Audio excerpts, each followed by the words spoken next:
Anyway, welcome back to the crown of the Oathbreaker, you beautiful level 1 characters. Look at you, like, 9 hit points, 6 hit points. Beautiful. It makes the DM's heart swell with pride. 2 digits! Wow. Getting crazy now. Alright. Who wants to be brave enough and summarize what happened last session?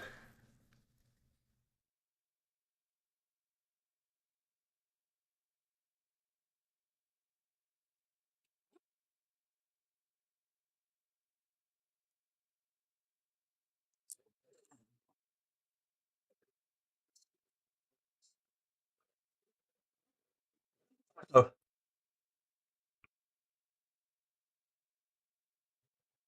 They weren't kobolds, they were gnolls. They were, yeah, good kobolds, bad gnolls.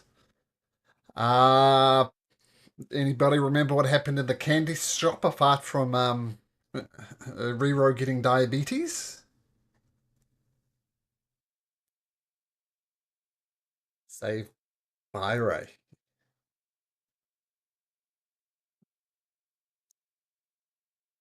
Yeah, and there was a 5 gold piece reward and 1 minute of eating for Rero.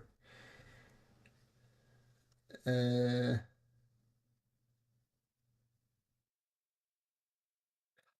right. And yes, during the tour of the city, old Bantelier Word Splasher specifically warned you against entering the alley of Menace, claiming that his audio is being all weird still. Come on, not be weird. Okay, and of course Nasher and Gasher said, yeah, that's silly. There's nothing could possibly go wrong. And they promptly rush into the alley of Menace, which is where we picked up last session. Let me just get you across to the map. Make sure my map's all right. Black has decided not to join you today. He's off. He's got important family business to do. So this is randomly where I've placed your characters. If you think that wouldn't be appropriate, feel free to shuffle round. And then we'll get into initiative. Oh, this is leading back into the main streets of Odenbeer, and this is the back of the alley here. This is where they shouldn't have gone. This is where they went. So while you're sorting out your positions, why don't we all...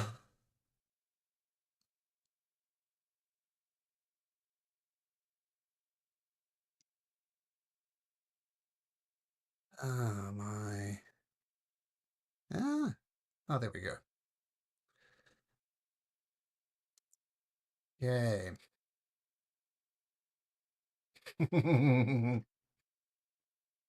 me...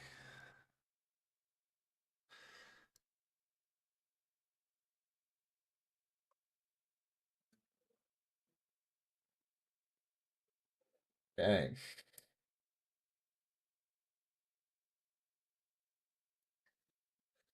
Okay, right. So, Bantelier, I guess Bantelier can have a turn. He's not really his scene. But we'll give him an initiative turn.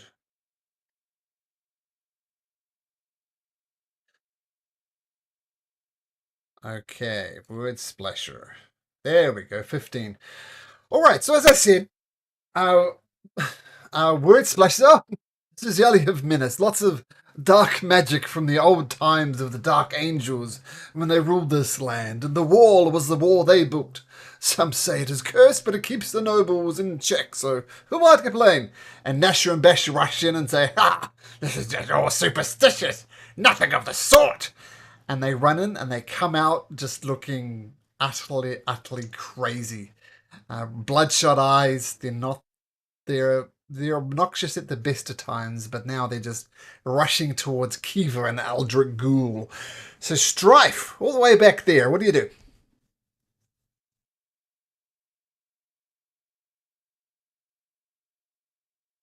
First attack of the campaign. Make it a good one. Oh, that all definitely hit. So arrow swings across and thocks into one of these knolls. Which one did you shoot? The bottom ones. Ugh. Yeah. It's had a cry, and as blood starts soaking down its side. You staying where you are, Strife?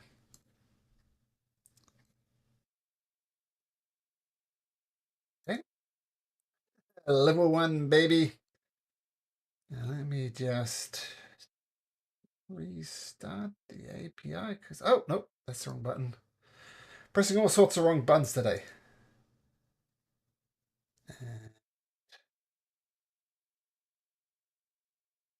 Restart that. Okay, so the knoll, as it gets the arrow in its chest, its companion just screams and rushes forward to Kiva, its teeth bared, and it's going to. Uh, it's going to. It's got weapons, but it's just going to come straight for your throat, Kiva, and try and bite you. And it rolls a 9, so that's going to be a swing and a miss as you just push it to the side. Aldrich Ghoul, please make me a strength saving throw. Oh, yes, please, a strength saving throw.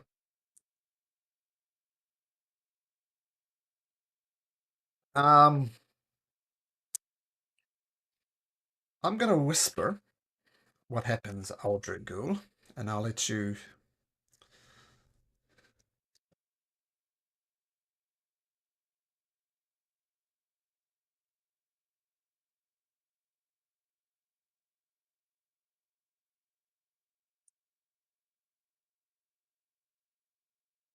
Uh,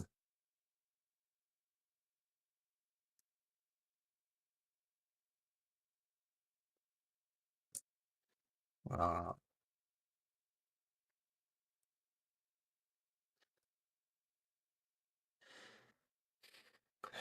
do you let go or not, Aldrich Ghoul?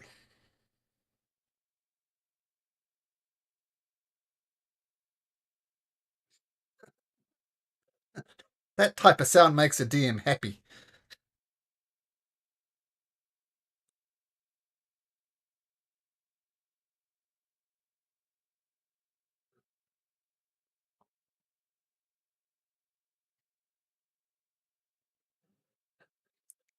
You all kind of got your mind focused on these creatures, and you see Aldrich Ghoul, despite being warned, starts moving over there. You're not quite sure. Let's have a look at your passive perceptions. Nope, you're not sure what's happening. Despite the knoll is actually going to take a swipe at you as you go past, even though this is technically forced movement. But it misses anyway. Swings with its claw. Um, Aldrich Ghoul, that's your movement. So you can't move anymore, but you're still being dragged. But you can have an action if you like, a turn, but no movement.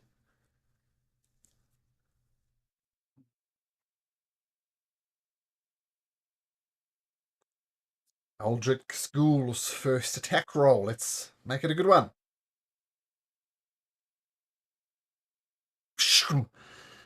Maybe too preoccupied with whatever the hell's happening. You lose concentration and miss. The creature though has no such problem and just charges towards you, launching at your throat with a bite attack and rolls a dirty 20. He takes a chunk off your shoulder and you take 4 points of piercing damage. Oh my goodness! That's 40% of your hit points gone.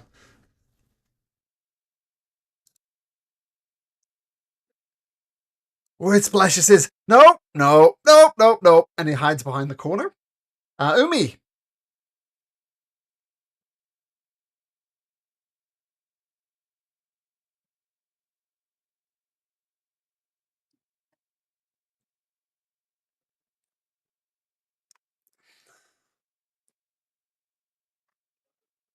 Yes.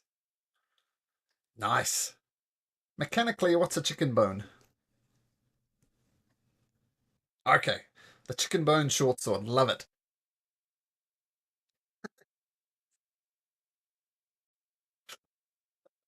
So, chicken bone. Proficiency with a chicken bone. Oh, there we go. You know your chicken bones well, and that will hit. Nice.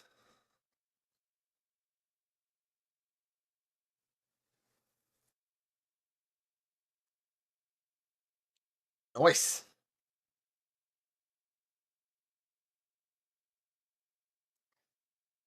Oh, yeah, it's weird. You gotta punch him. But swings wide, no good. Swing and a miss. Okay. Well, at least you got a bonus action in level 1. That's something. Kiva! This creature tried to gnaw you and bite your neck. What do you do? Hit. I think you.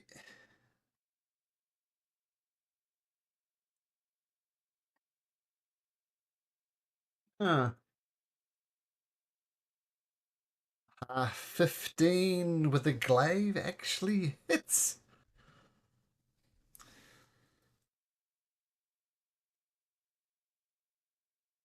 Oh, massive hit with a glaive. Beautiful. The creature recoils and it's looking really damaged. Now, how does it mechanically? How is this working with you not being able to see?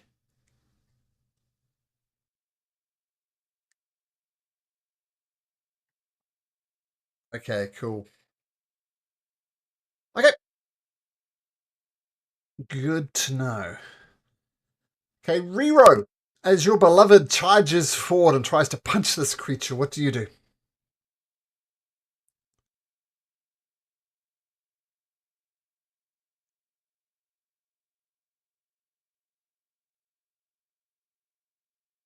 15 hits. Oops, that's not the right button though. Who do you Omi is fighting. Okay, let me just check something. Oh, so 2 hit points down. It cinches it a little bit. Okay, feel free to move if you like. Rero, it's Strife is kind of hiding behind the corner with Word Splasher. Protect me, Strife! Don't let them come over here!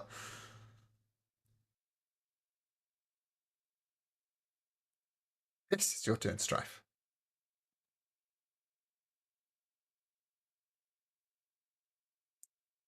All right. Yes. Oh, arrow. Arrow clatters down the alleyway. It's the thing with level 1. Turns are very quick. There's no complicated spells. There's no multiple attacks. It just happens. Fighting is also fast, though, as it tries to launch onto you, Kiva, going for your throat once again. And you parry it to the side with your glaive. It rolls a 7. That's a miss. Aldrich Gould, make a strength saving throw.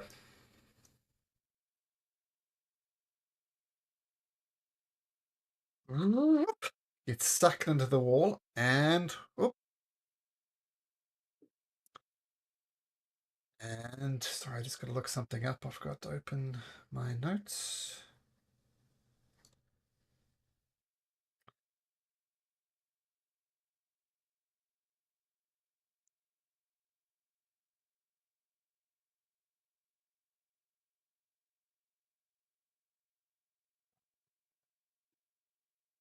Because I'm going to need you to make me another saving throw. Wisdom saving throw, please.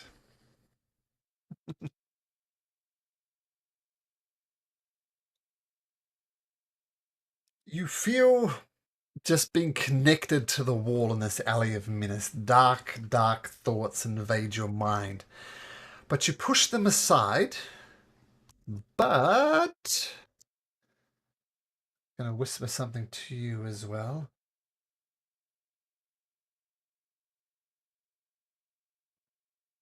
You hear this, Aldrich.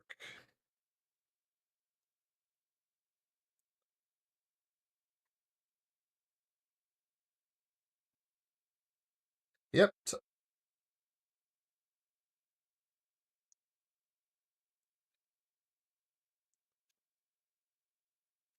And you're free to act. No movement though.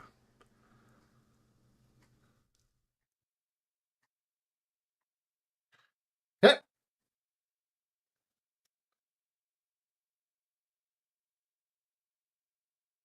17 will hit. Nice. Let's go. So 8 points of damage. Okay, as the arrow thumps into the knoll, it charges at you.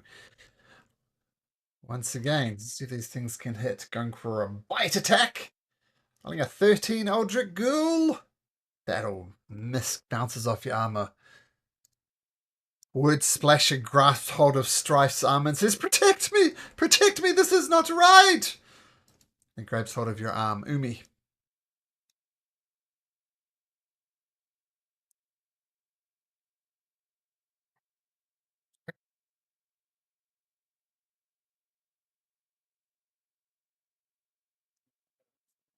Oh, yep, that'll hit.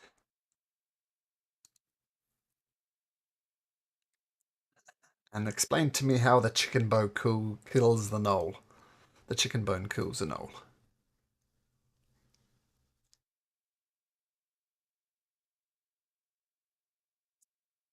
Uh, nice. It says blood and gore erupts from this creature dead Kiva. Oh, feel free to move, sorry, Umi.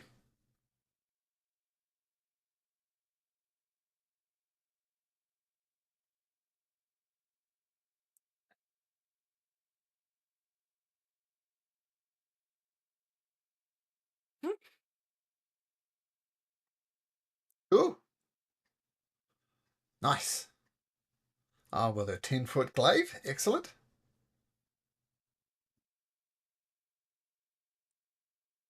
Shoo. Still getting used to having no eyes, I guess. It's a learning experience. Rero! You watch Emo, Umi rush forward. What does Rero do?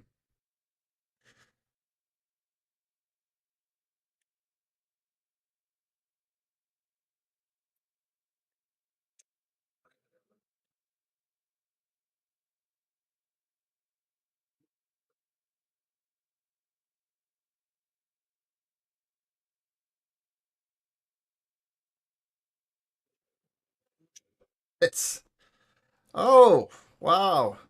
Did you guys get through the first battle with only 4 hit points of damage? Because I'd like to know, Rero.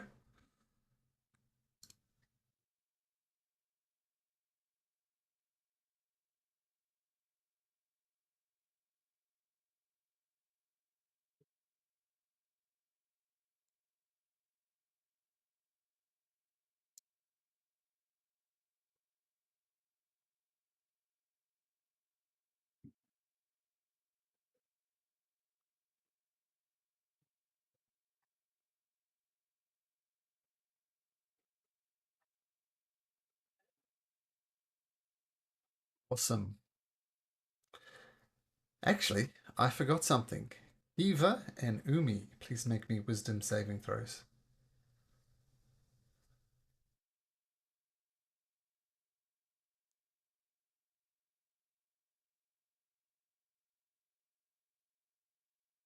Oh.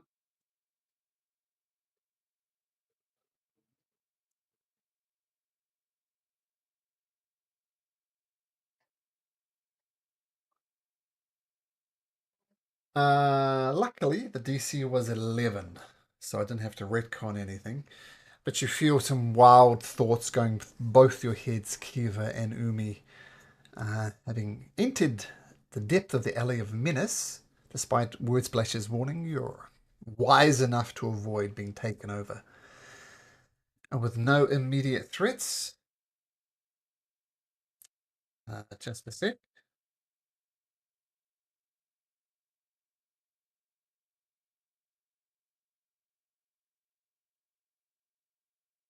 This whispering.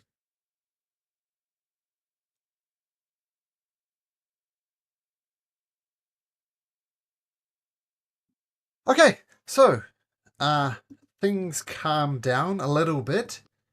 And what do you guys do?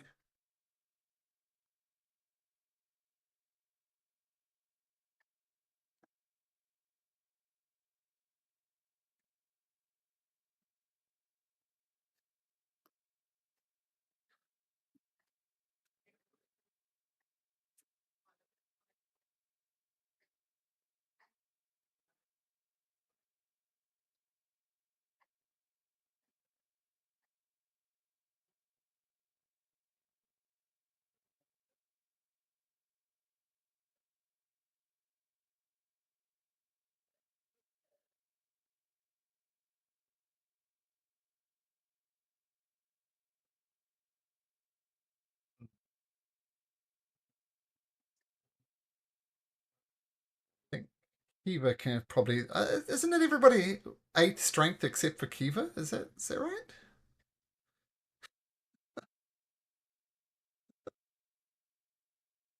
Okay, Kiva being the strong one, I think you can just make me a strength saving throw at advantage.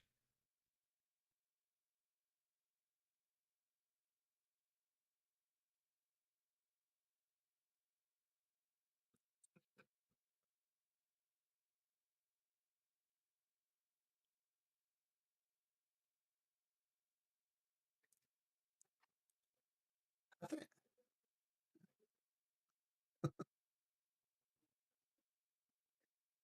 okay. Kiva again. Let's pretend Umi's helping.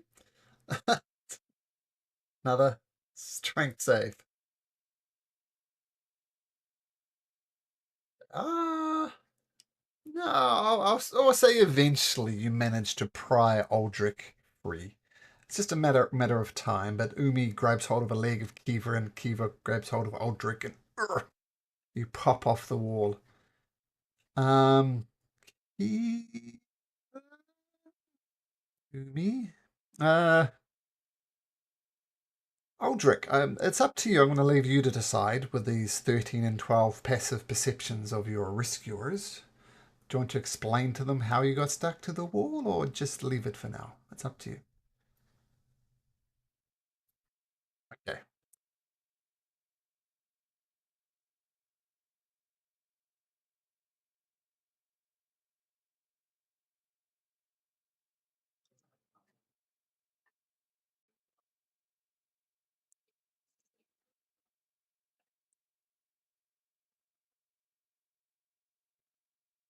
Everybody, please retreat from the Alley of Menace. I mean, I can't say I told you so, but I'm going to say I told you so.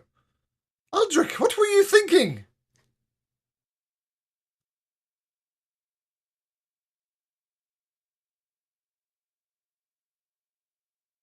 Um, uh, don't think so. Let me. Nope. They've got, what have they got? They've got, um, a spear. So you can grab 2 spears if you want. But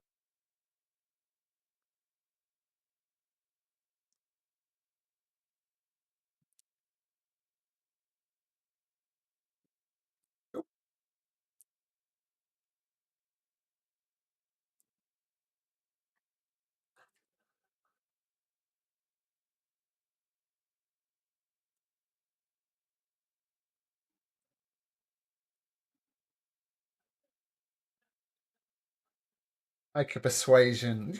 You can make a deception check. There's no persuasion in that. Let's see how good a liar Aldrich is. Mm, yeah.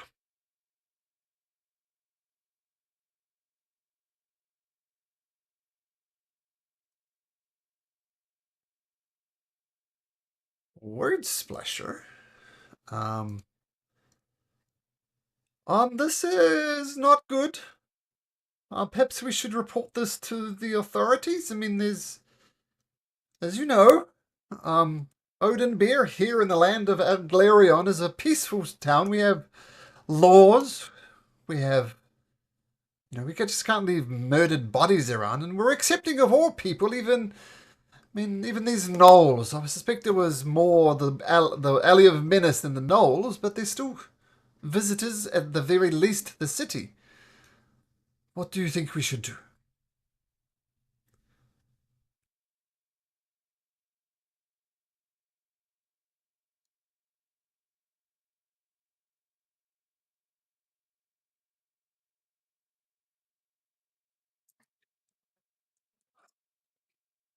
I think it's best we call a red cloak.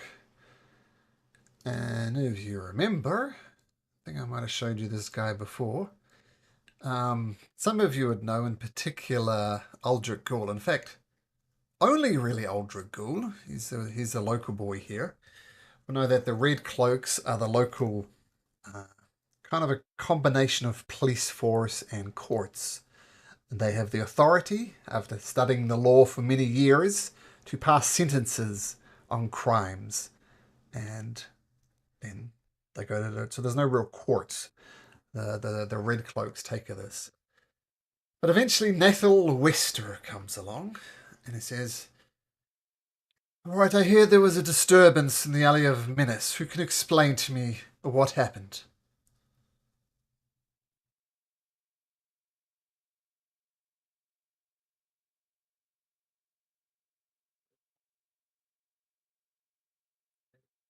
Okay, you're going to have to be more specific than bugging out. They attacked you.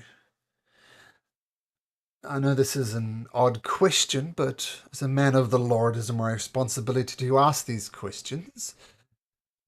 Were they in their right minds? Did they change when they went to the Alley of Menace, or was this some pre-planned attack?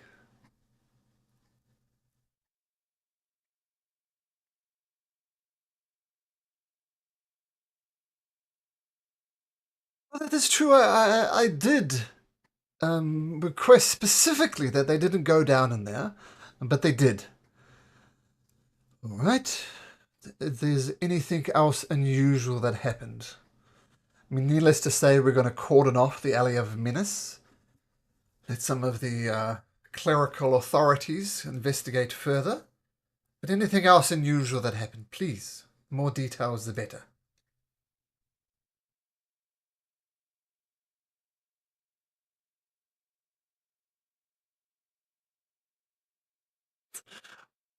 Did you hear anything?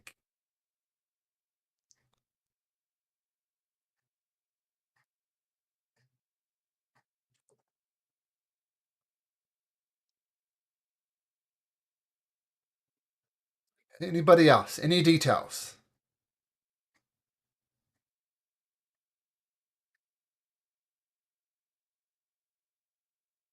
All right then.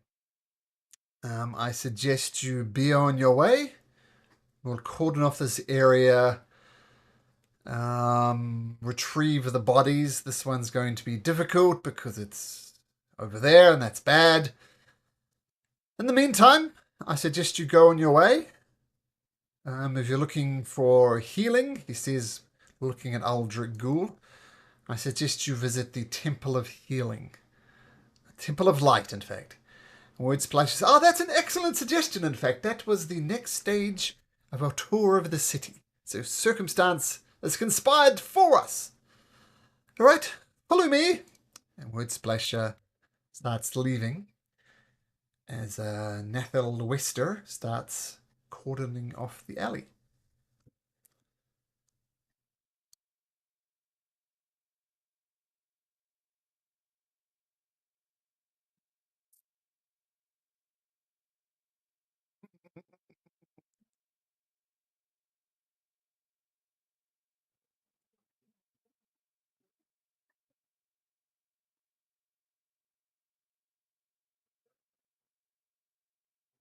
All right.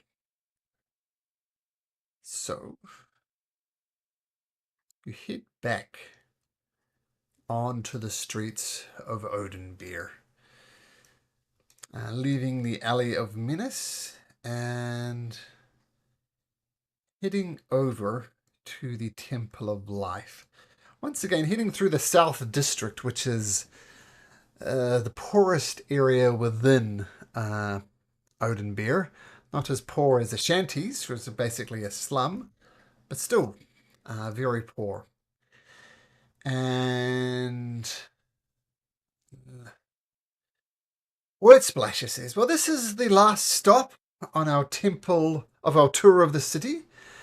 And this is the Temple of Life. And you see the Temple of Life, it's a temple dedicated to the god of light. And you see inside there one particular man, Oathbreaker on a male, who some of you have met before, having been rescued from your misadventures in the Fae, namely Kiva and... No, wait. Yeah, Kiva and Strife, right? You guys went there, you got injured. Oathbreaker was the one who nursed you back to health. And 20-year stay, yep. And the rest of you may be seeing this for the first time. It's very much a poor man's temple. There's signs around saying free food, and the sign said all welcome, and healing given as necessary, no charge. And Oathbreaker says, Kiva, Strife, nice to see you back on your feet. How are you feeling?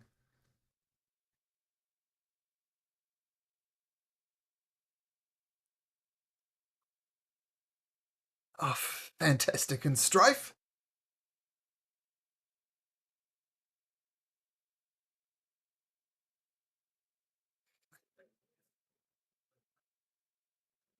Well, give it time, my friend. Give it time. I mean, 20 years is a long time to, not do anything, basically. To be perfectly honest, I'm surprised you're up and moving and taking shots at all. But good to see you.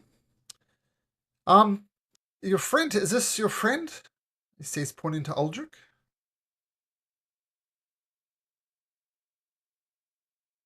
Well, well, come over here. Let's have a look at it.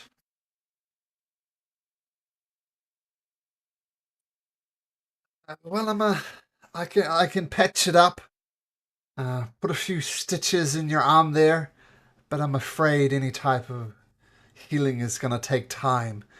I mean, we're stretched very thinly, as you can imagine.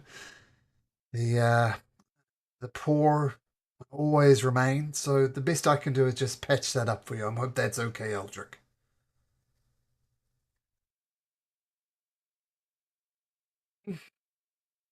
I have a bit of a problem. Well, first of all, Kiva, Strife. I notice you're keeping. Are these kobolds with you?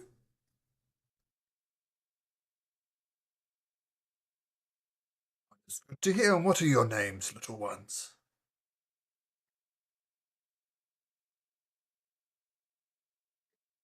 Me?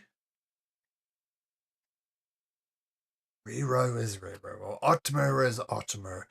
And the honor is all mine. It is an absolute pleasure to meet you. And Aldrich, I believed your name was. Nice to meet you too. I have a bit of a problem, Kiva. I was hoping you'd be able to help me with it. Oh, of course, it's just my calling. But some things are just quite frankly behind us.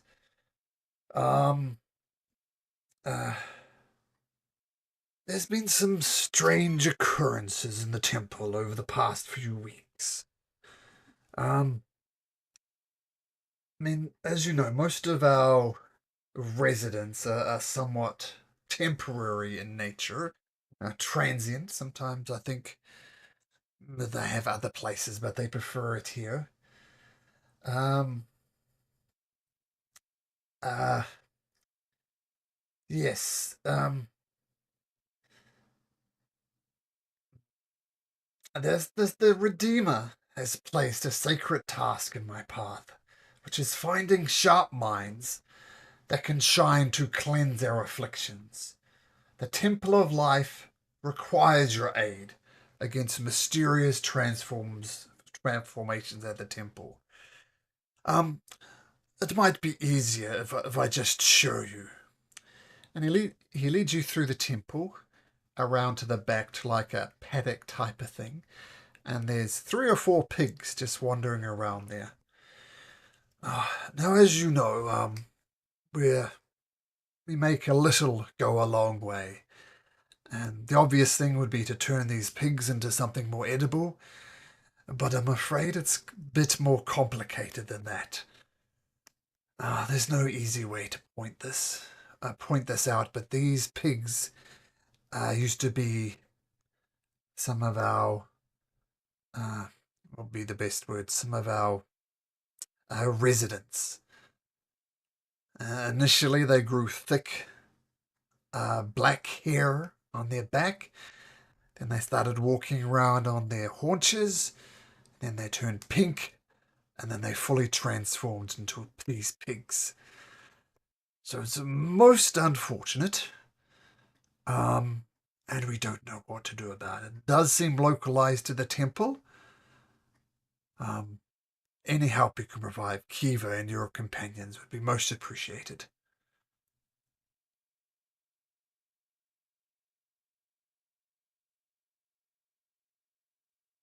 Well, if you could heal them, that would be great. We've tried some divine magic, but they seem stuck. But I mean, this has been happening more and more. I mean, the first pig was about a month ago, and the last 3 were in about a week. We know it's localized to the temple, so if you could stop it happening, Kiva, or your companions, or reverse the transformation would also be good.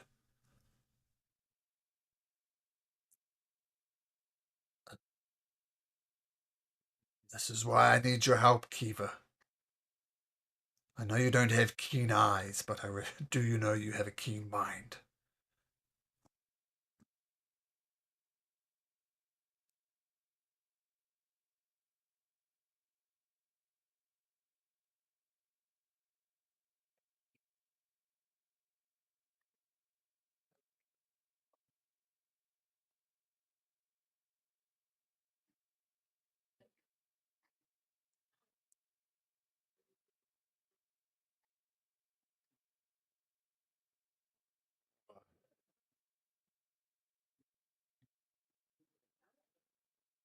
Some type of revenge plot, you're thinking.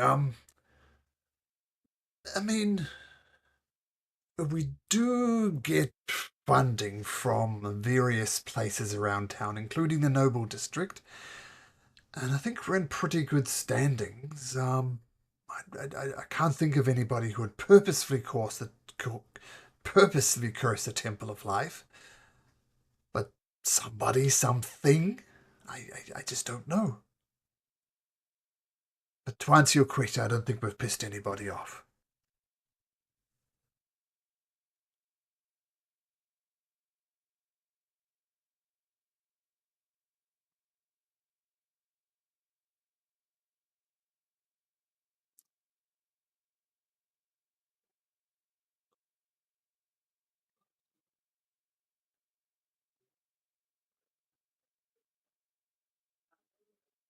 I said that the first transformation happened about 4 weeks ago, and it took everybody by surprise.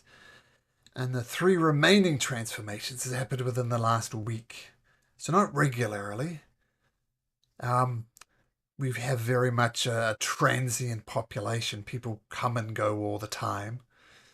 One thing we cannot provide is beds, so nobody sleeps here. So people come in, they eat the meager food we provide. We provide medical assistance as best we can. Once again, limited resources, which is why I wish I could do more for Aldra Ghul here, but the resources are limited. So what we do, we heal and we feed.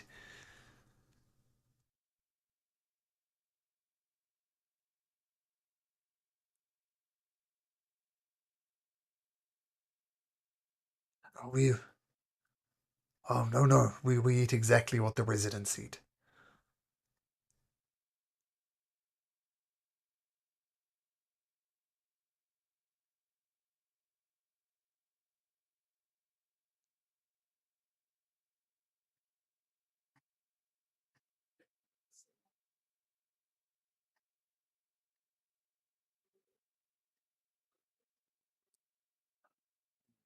I honestly couldn't say.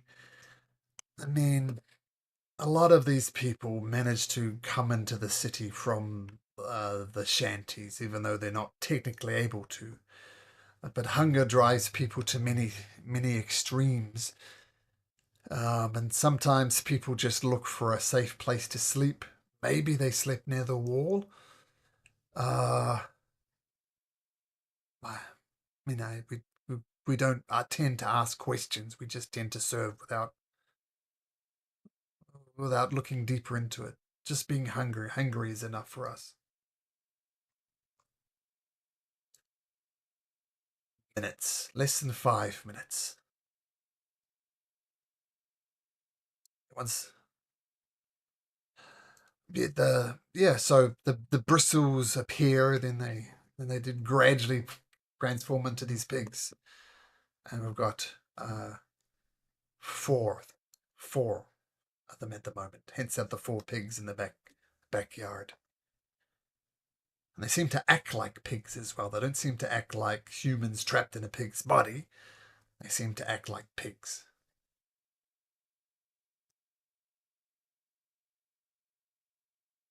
There's about 20 and about 80 at the moment being fed,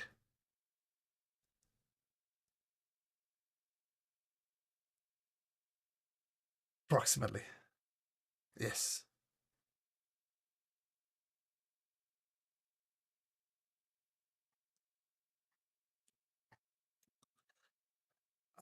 I mean, we try and keep it as clean as possible.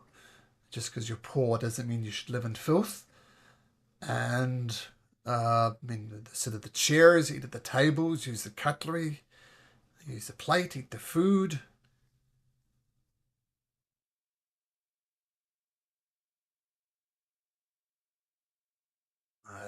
Your guess is as good as mine. As I said, we don't tend to ask questions.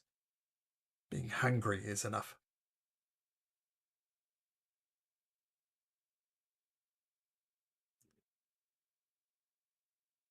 The um, yeah, the people make friends here. Would you like to talk to one of their friends, perhaps? Okay. Um. Uh. He goes. Otmar Onomal goes and finds a young fellow called Randall. Um. Randall's kind of 20-ish. He's wearing some very basic armor, leather armor that's kind of, you can tell has been sewed and pieced together. And he says, hello, you had some questions?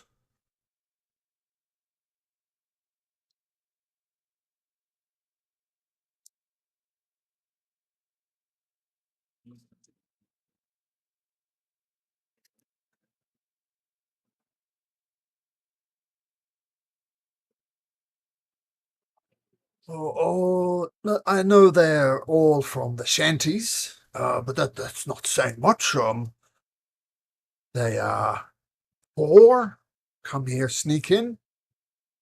I know they get some residents from the South District as well, but these three gentlemen were all, well, the three that I knew were all from the shanties.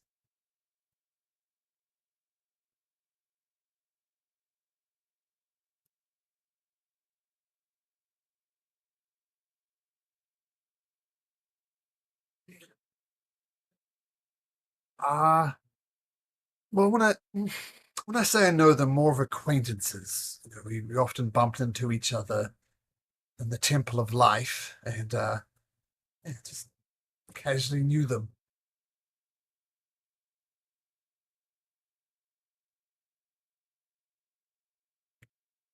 Uh, or male or young. But you look around the Temple of Life, and most of the residents are actually on the younger side.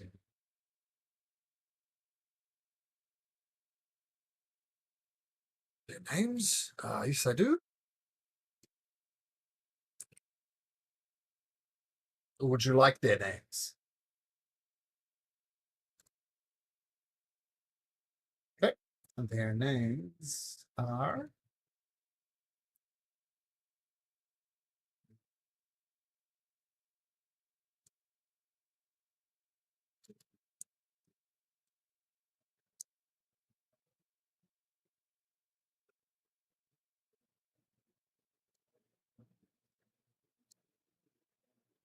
So, um, first one was Finn. Next one was Brenross. And the last one, what was his name? Claire Neves, that's right. All from, oops, all from they're twins apparently. All from the shanties.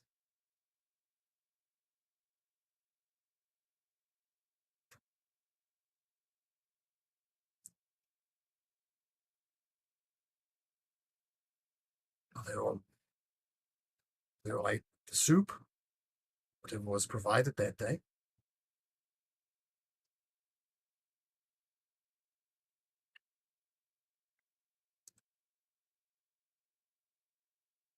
Oh, there's communal meals for sure.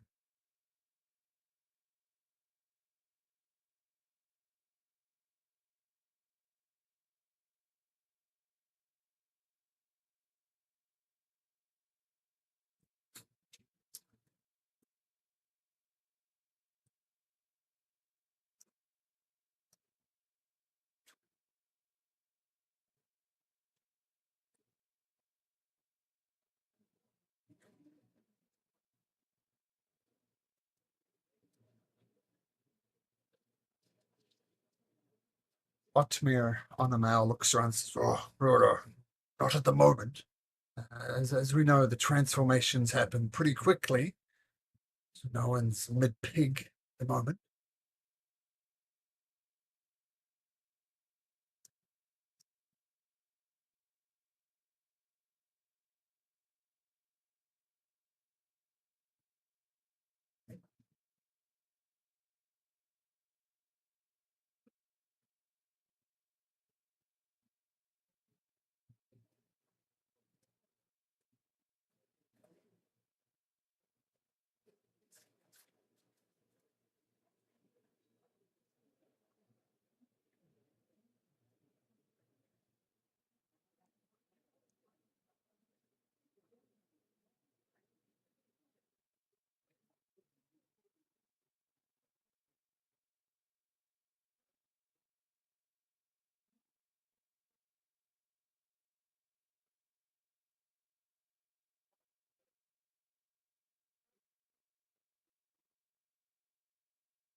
And odds, yeah, that is correct.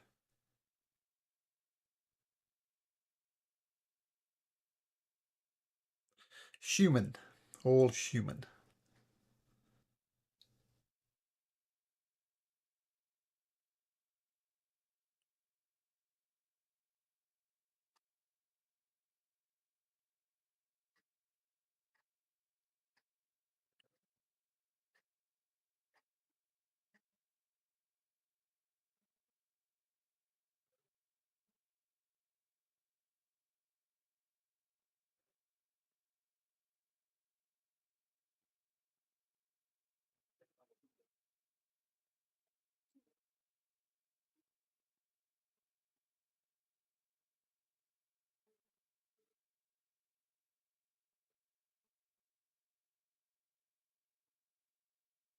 Red splasher.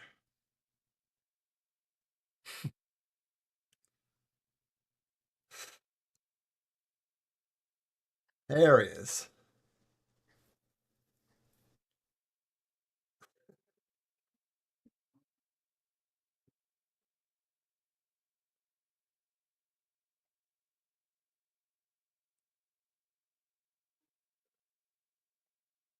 It's getting towards the end of the day. It's like a full day tour.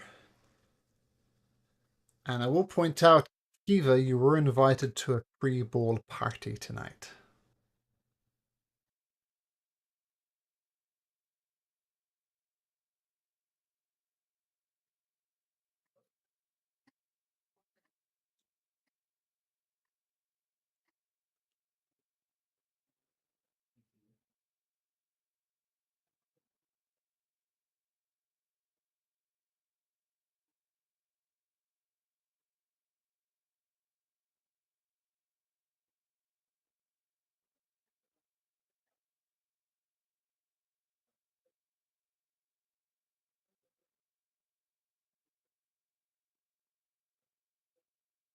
Mayor says, "Look, I understand this is complicated. We're not giving you much to go on.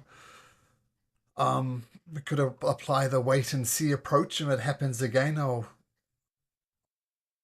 get people to pay extra close attention. See if we can put together any clues. I know I'm asking you to find a needle in a haystack, and I've thrown you in the deep end, but I'm at my wit's end trying to solve this.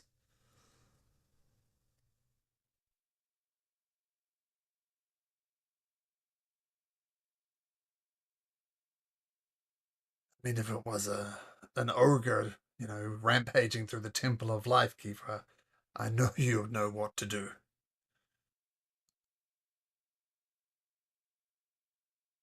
And maybe it's all over. Maybe this is it, war and done.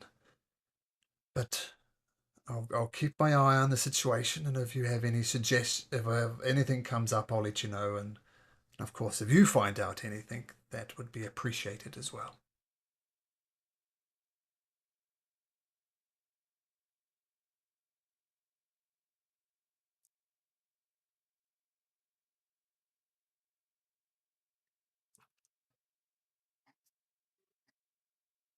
5 p.m. And it's here. It's at number 3, Hills Nectar Wineries, where this pre-ball is. Um, oh, well, um, it would probably be starting to get going soonish. I mean, he said to arrive kind of about dusk, and it's rapidly approaching.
Tell you what, as Rero and Rero, you got this as well, Umi. This same feature.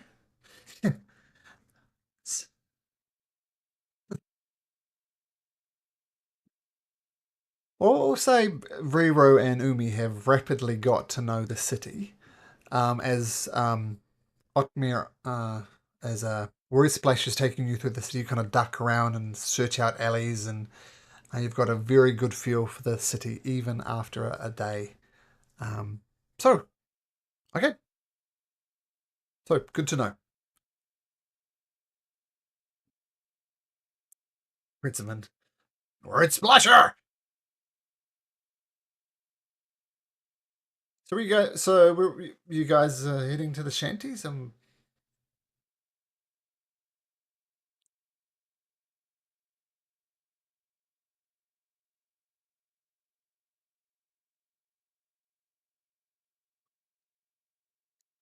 3 is where the ball is. Hills Nectar Winery. Yeah, that's shanties are outside of the city down here. It's a slum.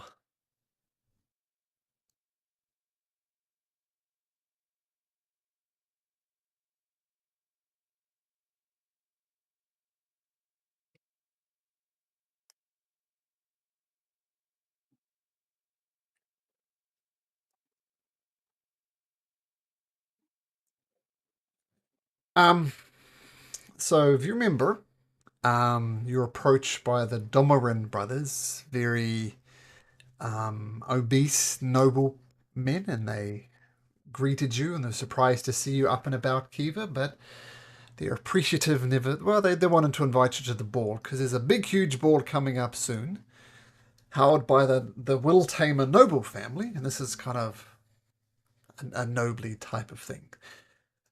But you wander over into the coin district uh, for the pre-ball at the Hills Nectar Winery. Now, the top level of just like a normal wine outlet, there's a man there, and he says, "Oh, hello. You here for the party, I assume? Invited by whom? Oh, there's a full buffet down there. Um, I, just one moment, please. I need to get your names. Who exactly invited you?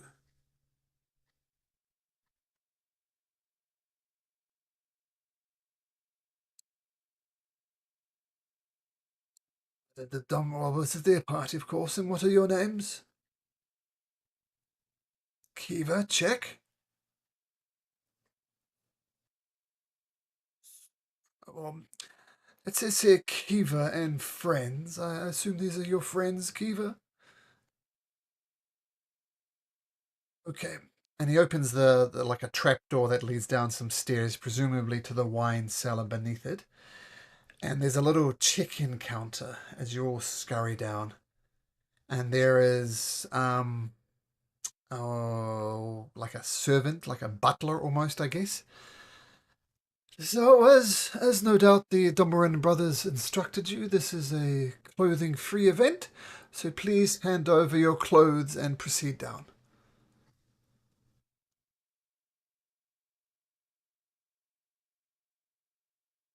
Well, you're fine. Head on down.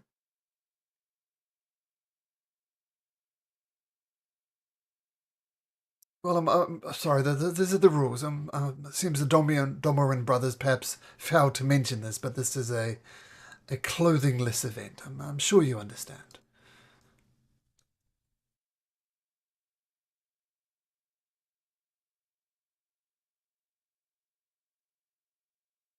Is Umi and Riro wear clothes?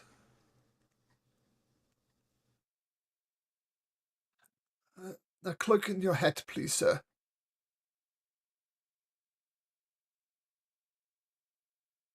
Make your persuasion check, Riro. Be attached to your hat, I imagine.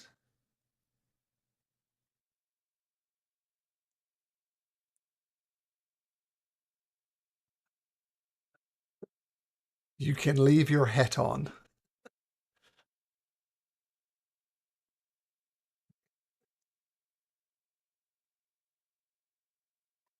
Oh, it's well, you've never been to an event like this before. It is odd. I mean, obviously they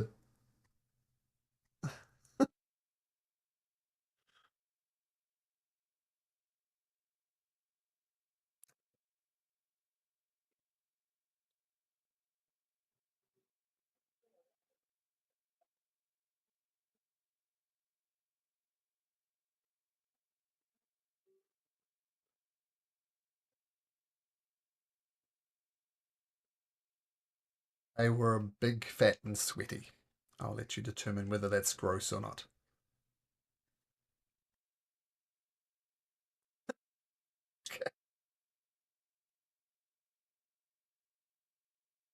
Look, I'm sorry there's been a misunderstanding. The choice here is simple. Proceed with the absence of clothing or go elsewhere.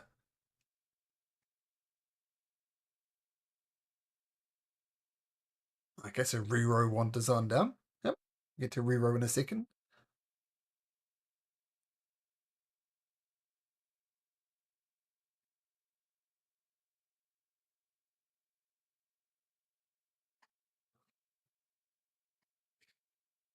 Mm,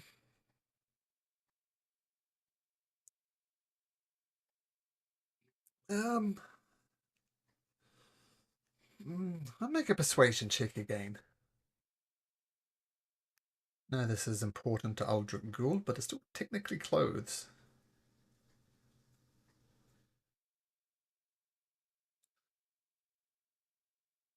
Um,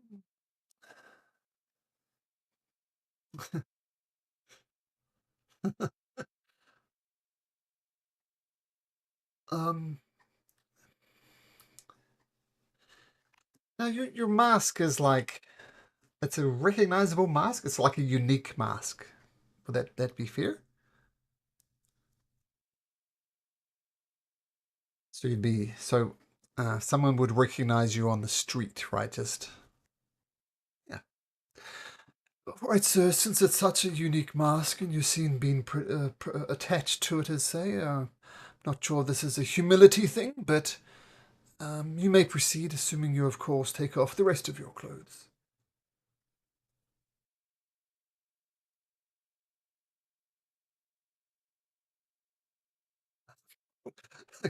Guerrero's already gone.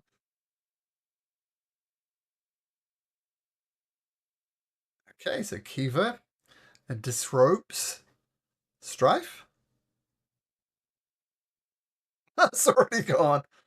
Okay, and Riro Umigaunt's Aldrich. Do you take off your pants?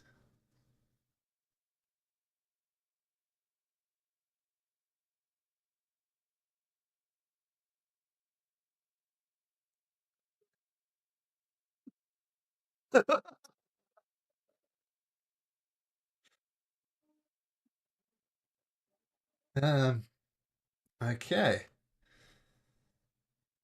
So, as you more or less head down in the same group, the wine cellar is a sprawling space lined by rows of wine racks stacked with thousands of bottles from various vintages and lands. A central area has been converted into a lounge, which is a fountain of wine in the center. Uh oh. With statues of satyrs in revelry and wine flowing from their musical instruments. Numerous serving table lining with fine drink and canopies stand around the space, and ornate divans surround the entire lounge. Now, the important bit: groups of naked partygoers engage in various acts of debauchery, highly intoxicated, raucous, drinking, or engaged in various acts of carnal pleasures. And there's several house guards spread across the deeper recesses of the cellars, keeping an eye on things. And a very large, almost morbidly obese Domoran comes up to you, Kiva, and goes in for a big sweaty hug. Oh, I'm so glad you could come here, Kiva. Um, the, come on, we go way back.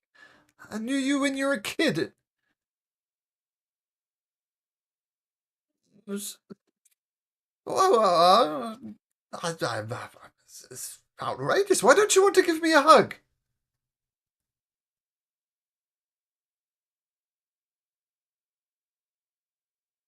Well, I guess. I mean, we have a very firm rule here: consent is everything. I'm assuming you're not consenting to my hug, so I respect your boundaries.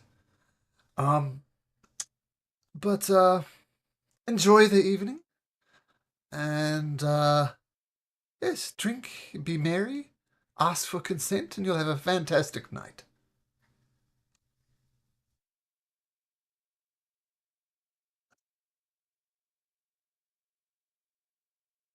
Um, yeah. So, um, let's go through. Well, Umi and Riro tend to hang out together. So, what are Umi and Riro doing? Oh, they only see the buffet.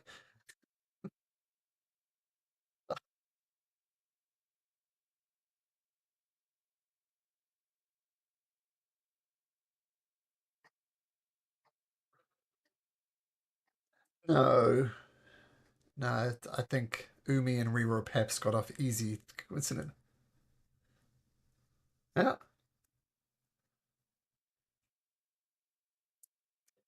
Okay. So as you're digging into the canapes, very.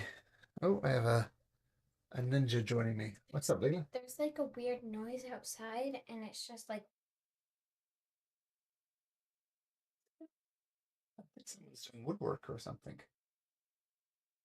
scary. Okay. Let's take a 5-minute break as I unscare something.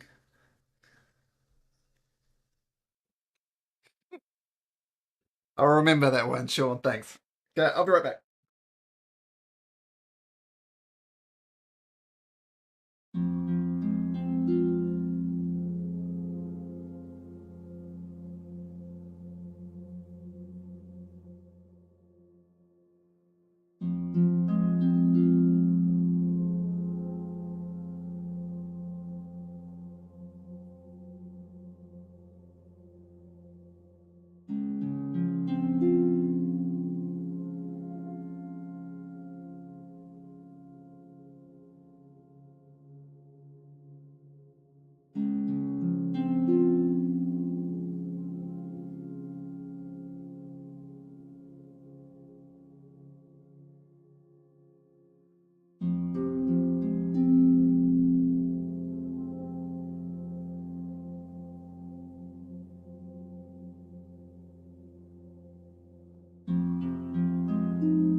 Is everybody here, by the way?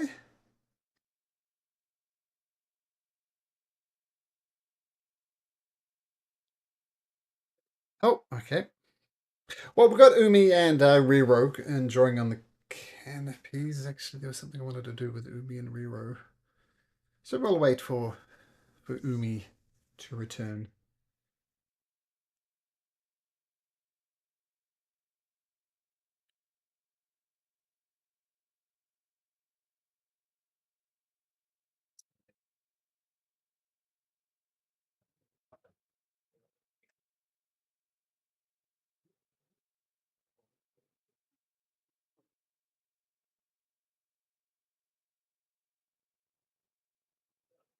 Auntie Kiva was expecting.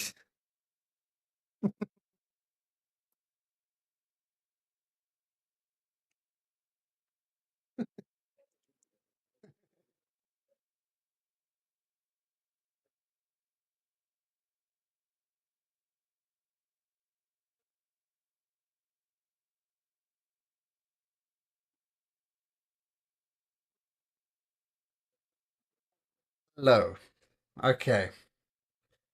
All right. So Umi and Riro are indulging in some canopies. Um, as you're, I imagine, with all the social grace of the kobold, um, filling yourself up with canopies, you feel an arm on your opposite shoulders, and you look around, and there's a middle-aged woman, about 40 or so, old, a little bit pudgy, but not too much. And says, fully naked, of course, and she says, "Oh, hello, little kobolds. It's an absolute pleasure to have you here at the party."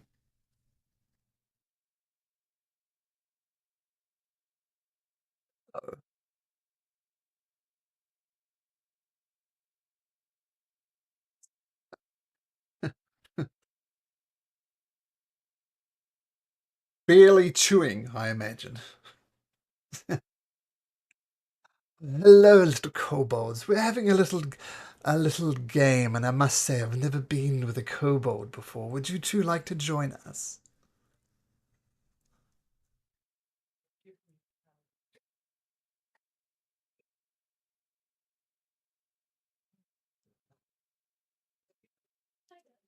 "What do you?"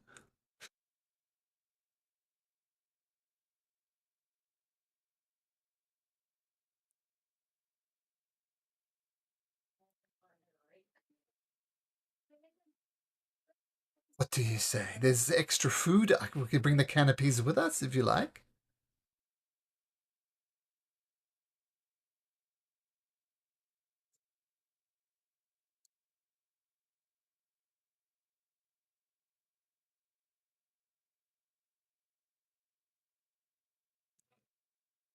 Okay. Now, I don't want to get into details because Malcolm the DM is slightly uncomfortable with this whole situation. They're wanting you to engage in the carnal pleasures with them. Do you indulge? Just a yes or no would be fine. Yes? Uh, was it a yes to my question or a yes to she'll join? Okay. Um okay, so various acts of debauchery happen with Riro and Umi. I need you to both make me a constitution saving throw.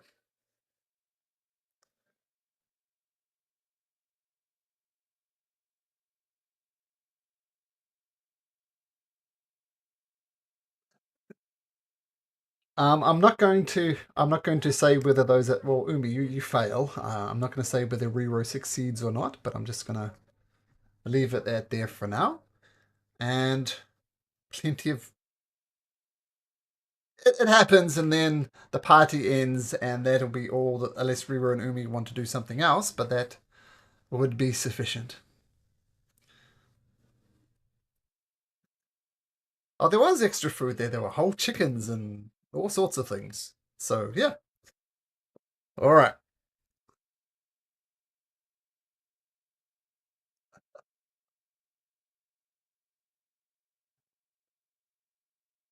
all right. Aldrich Ghoul. What are you doing?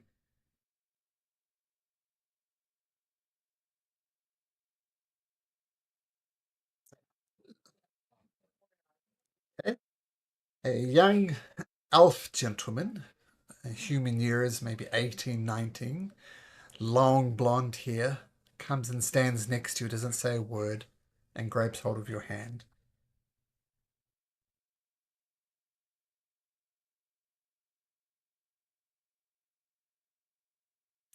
Puts his hands up and just walks away.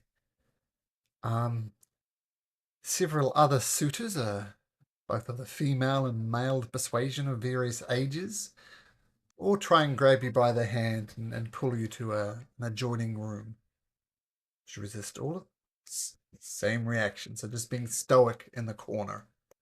Okay? And imagine being naked is also not that big a deal for Aldrich Ghoul. Would that be fair? That wouldn't be fair, or it's normal. Okay. All right. Um. Uh. Strife. What is Strife doing at the moment?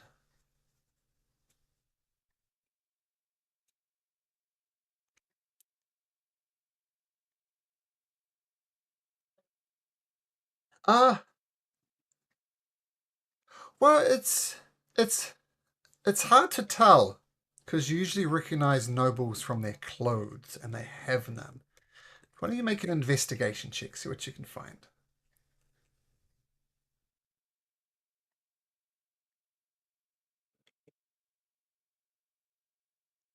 You spot one 40-ish-year-old female, and you figure she's possibly the richest one here with the way she's acting.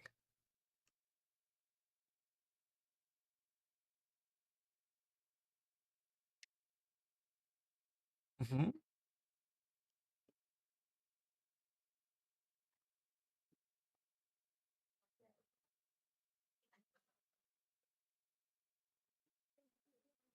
Darling.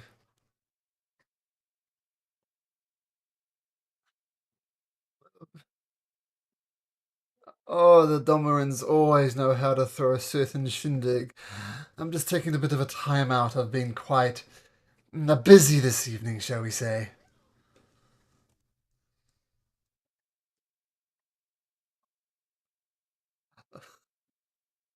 Oh, you look like a fun character. Shall we adjourn to a different room?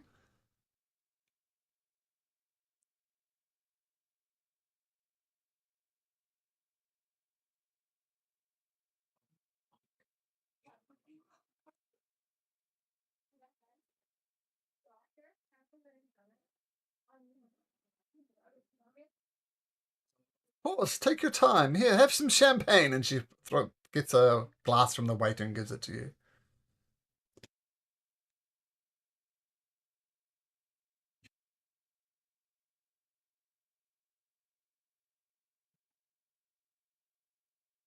You're in the coin district. It's very much the commercial district, hence the winery being here.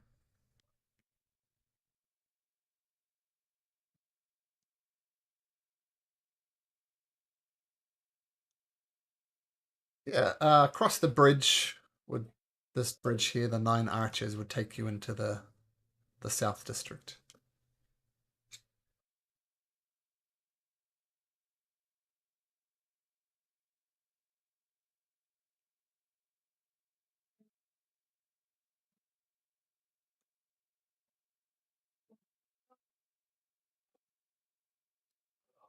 I didn't hear about that, but that is positively hilarious. I mean, they're basically subhuman, aren't they? Anyway. I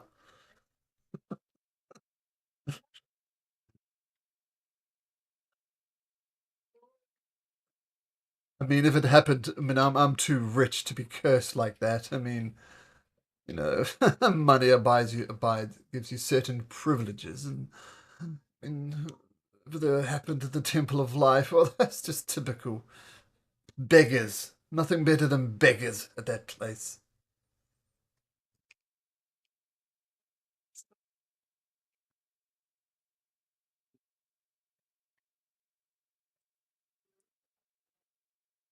Oh, oh, darling, I can't wait.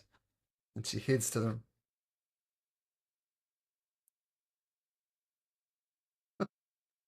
Okay. Um, you get several other approaches. Do you wish to partake? Is any baddies?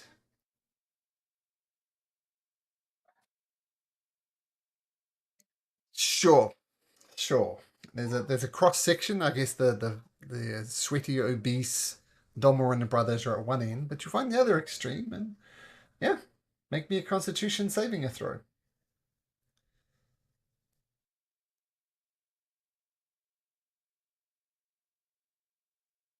Okay, not saying whether that is success or not. Perfectly medium. Kiva, what's Kiva doing?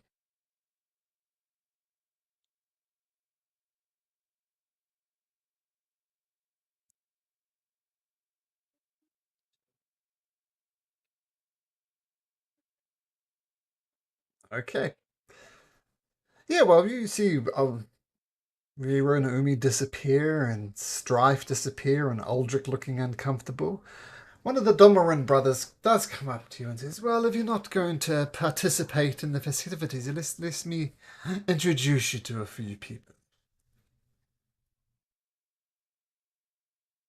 Grabs you with a sweaty palm. Do you hold his hand? And he goes you around and says, oh, this is the other brothers. This is the Will Tamers. Their ball will be tomorrow. And he goes and introduces you to all the noble families. Um, and he also introduces you to someone who stands out even amongst these partygoers. Have you heard of, you must, maybe this was before you left, but some of the, uh, sorry, just a sec. Some of the gold tooths, the goblins, there are new money, shall we say, and they're not quite sure how to behave. But here are the gold tooths. Introduces you around to some goblins. Everybody who's introduced you, who you meet, asks for consent. Do you consent to any one of them? Okay, cool. So, eventually, the party starts wrapping up. It's wrapping up in the very small hours of the day, like 2, 3 o'clock in the morning. Umi and Riro, you appear. Aldrich Ghoul, you continue to stand stoically. Strife emerges as well. And eventually you all gather at the steps to the Golden Nectar winery, the stairs leading up to the winery itself. And the Domoran says, oh, well, absolutely fantastic. Let's do this again. Maybe next time you'll be a bit more consenting, Kiva.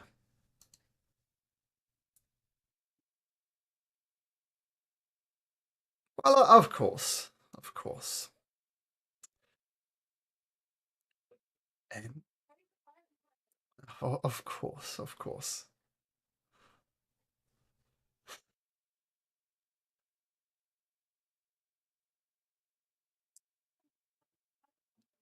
You leave the Hills Nectar Winery, find yourselves back in the streets of the relatively quiet streets of Odenbeer.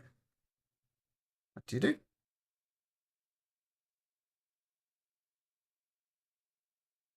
Yep.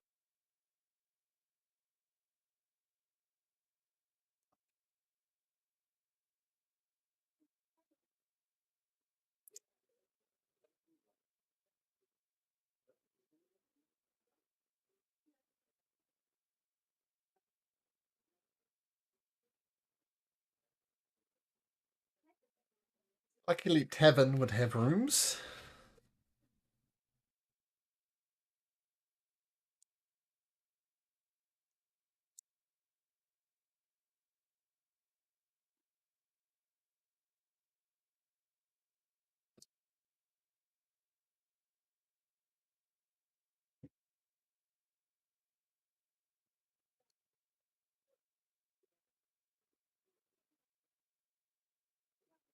Yes.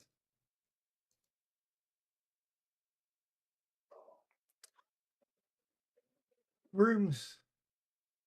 Okay, so rooms at the Lucky Leap Tavern are easy enough to get. Remember, the proprietor of this place was Ricio Tane, and he's more than happy to show you around. There's, of course, a charge for staying at the Lucky Leap Tavern.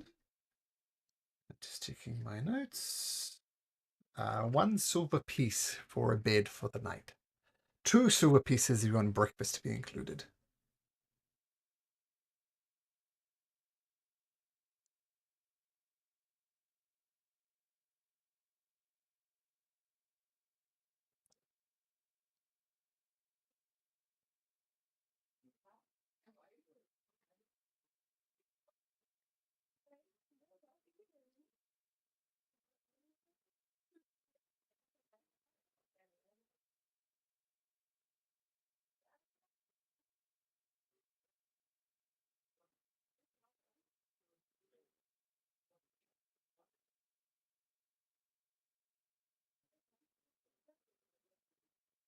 So just feel free to adjust your silver pieces as appropriate. Um, if anybody has anything they wish to talk to other characters about or anything they wish to do in the evening, we can do that now. Otherwise, we can just fast forward to the morn.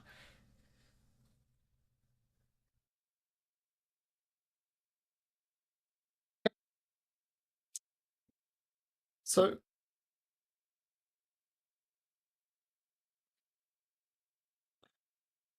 well, let's do Riro and Umi now. Then we'll do Aldrich. So, Riro, Umi.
Go to sleep. X.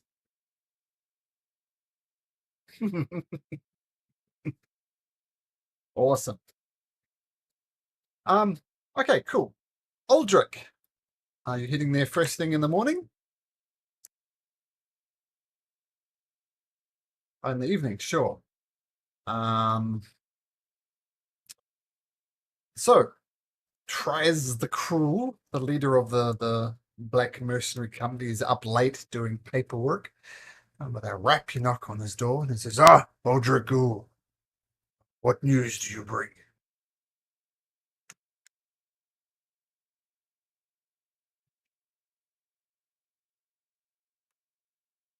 Well, let's start. Tell me about the kobolds.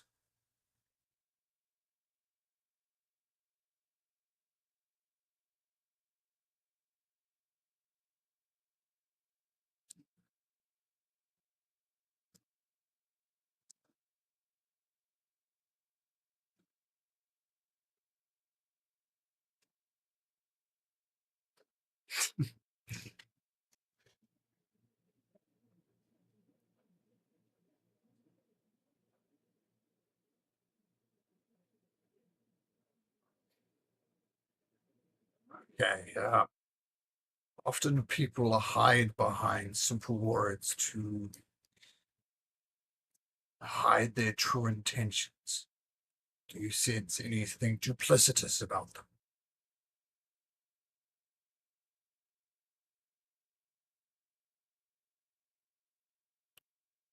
And what about the blind one? I know she used to be a knight of some renown, but she seems somehow less than. What's your opinion of her?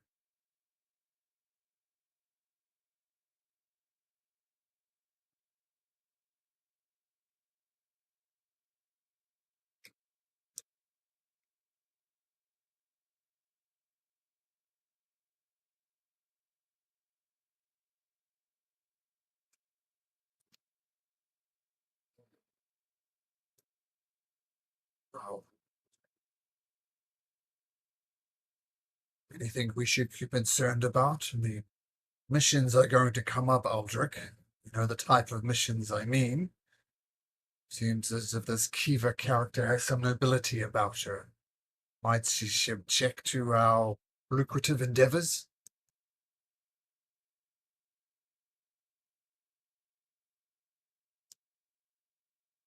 Let's make sure they don't find out then. What about her friend? Strife, I think his name was. What's your opinion on Strife?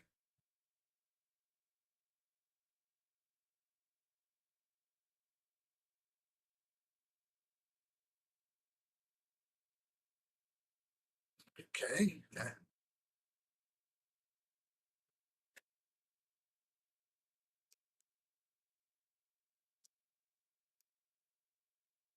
What about the this black character? Seems perpetually angry from what I can tell.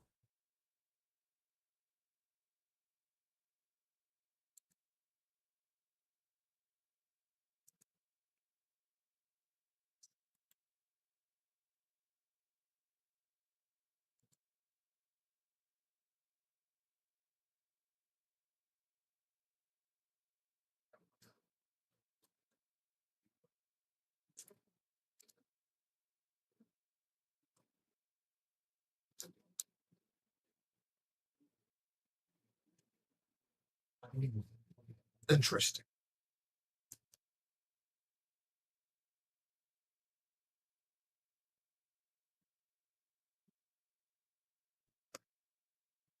A balancing force, almost death is part of life.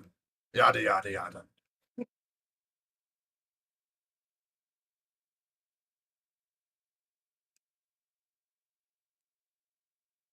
Well, continue to keep an eye on them.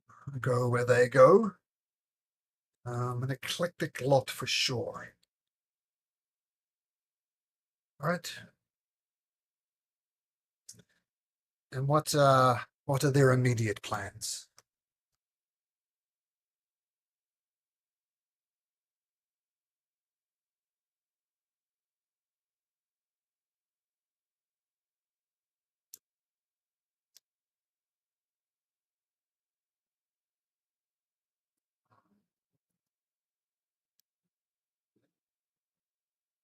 Now that's unusual. And what else?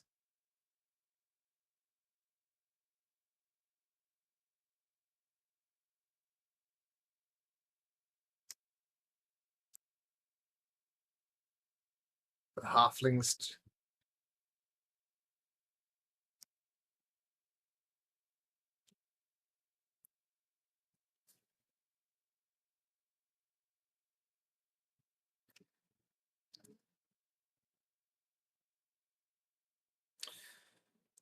All right.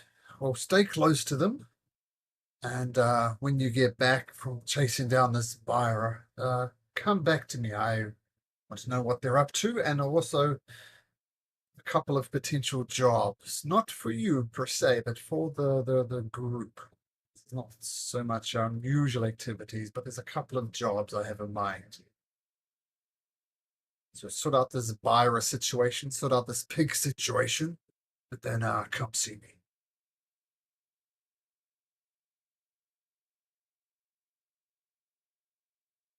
Okay. Okay. And get 4 hit points back with their long rest. I think you all had a plan to meet back at the Lucky Loot Tavern. So, those who ordered breakfast gets breakfast. Ricio Tane makes sure everybody's taken care of. And yeah, the morning is yours.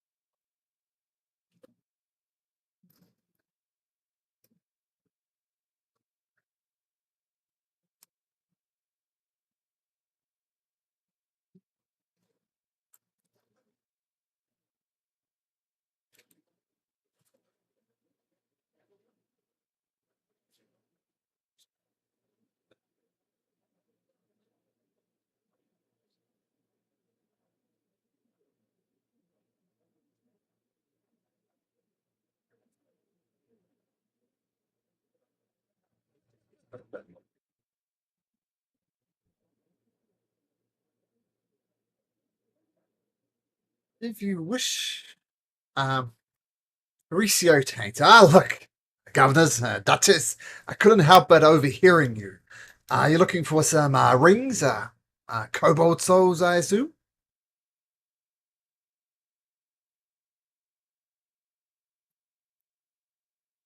Well, the best place. And if you ever need questions about the city, Ricio Tane's your man. Okay, Duchess, listen.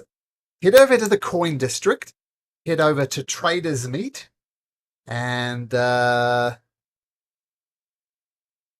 a man there called Thimble. He has a bit of a cart there. He kind of wheels the cart in every time. They call him Thimble, but he manages all types of rings for all types of budgets.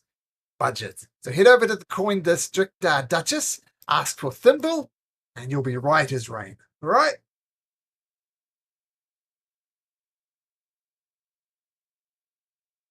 Does anybody have any other questions you can ask old Ricio? I'll be more than happy to point you in the right direction.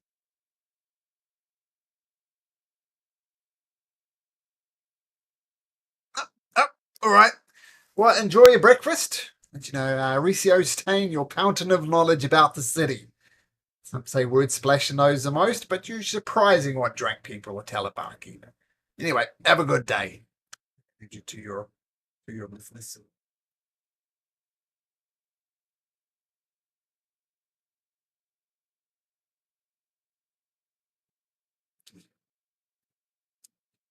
It's not a buffet, but if it was a continental breakfast, there'd be problems, but it's not.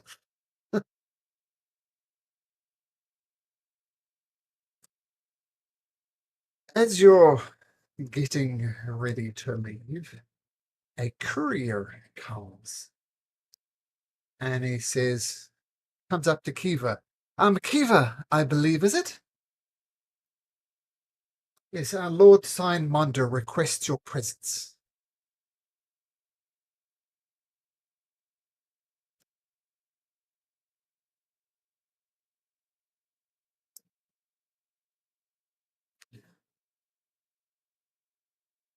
The request was very specific. This was for you and you alone.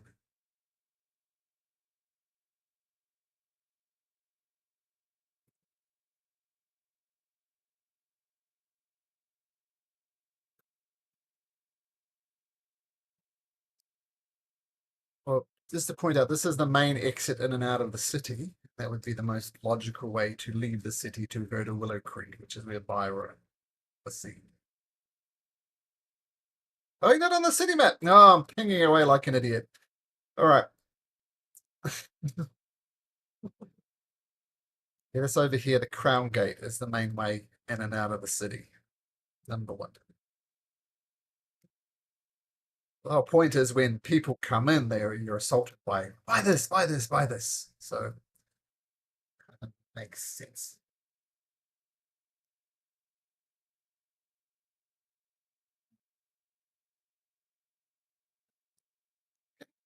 He leads the way, and we'll do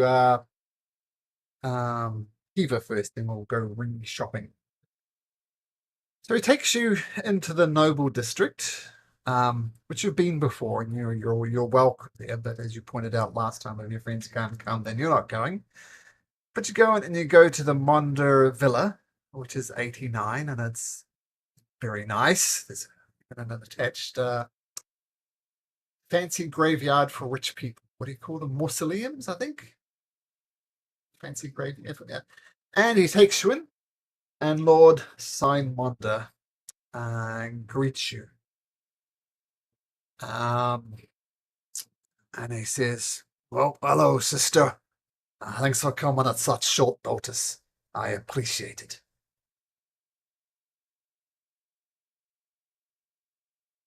Lord. He's a lord. Well, firstly, I mean, I don't often deal with pleasantries, so don't think this is a pleasantry. But how are you holding up? How are you? Don't tell me when it's bullshit. I'm fine. I'm good. I don't have time for meaningless bullshit chatter. Tell me, how are you feeling?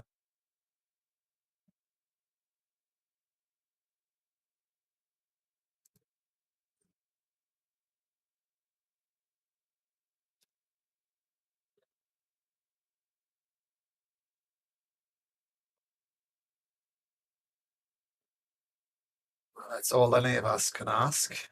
I'd been talking to Nathal Wester, and he told me about what happened in the Alley of Menace. He rushed in and started swinging a glaive of yours. Um, how do you do that, lass?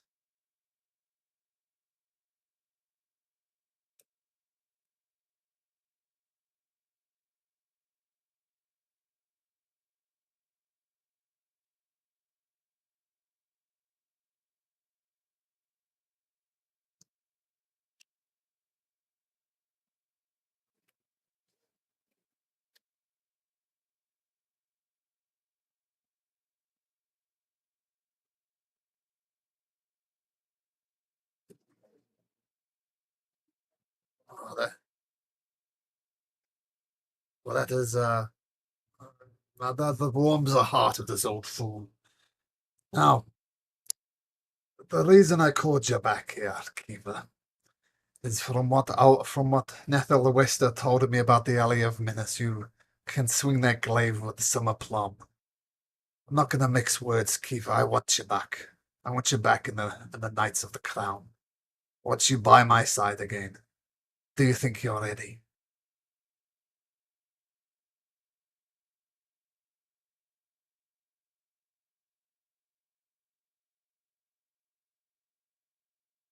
Look, Kiva, not to put too fine a point on it, but you are twice of the men of the Crown's Guard. Well, not twice, but you're head and shoulders above the rest before we lost the prince in the uh that area when you lost your sight. So even I'll take a 75% Kiva if I can get one.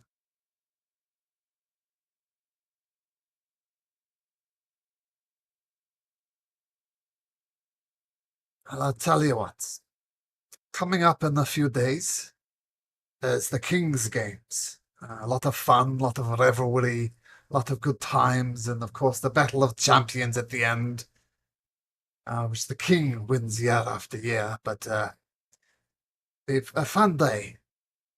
Tell you what, Kiva, this is what I'm going to ask of you. You do what you do, but once the King's Game has concluded, I want you back by my side. Say goodbye to these acquaintances you've made. I need you by my side.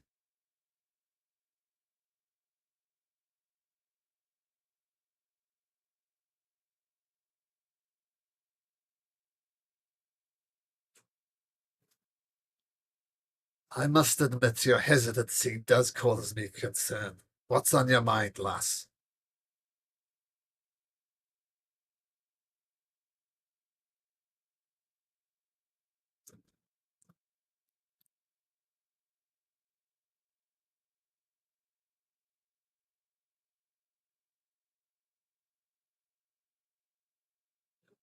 You have until the conclusion of the King's Games.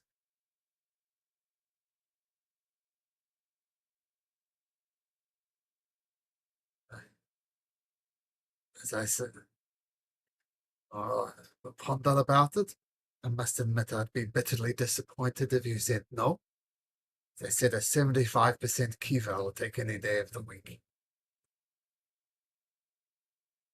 But King's Game or the conclusion of the King's Games, I'll expect my answer. All right. I've got things to do. You're dismissed. Okay. Ah, by the way, level 2.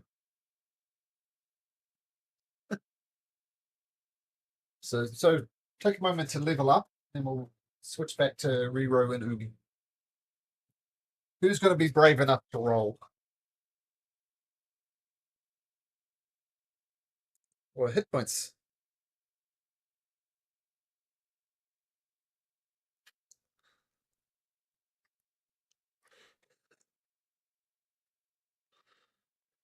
Well, that's exactly what you would have got if you're taking the average Umi, so I guess I should let Black know.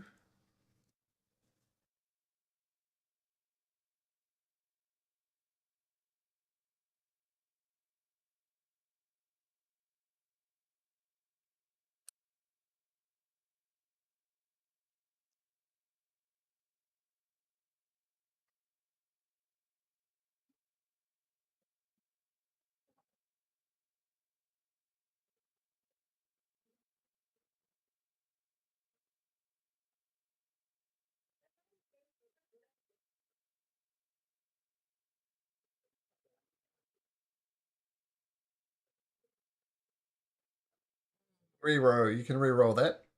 Yep. Oh, there you go.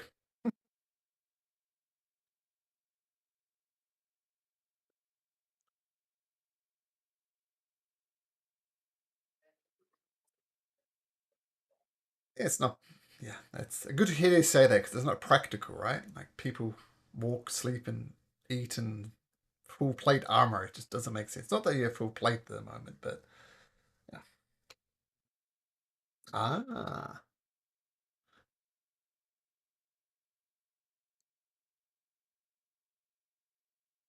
sure, sure.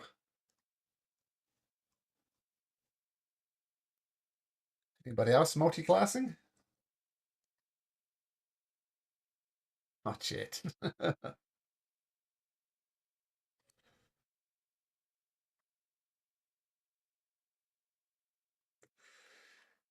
Range is good. Yeah.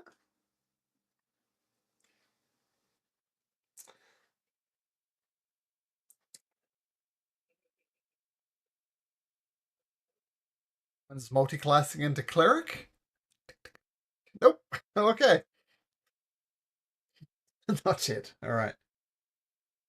Um.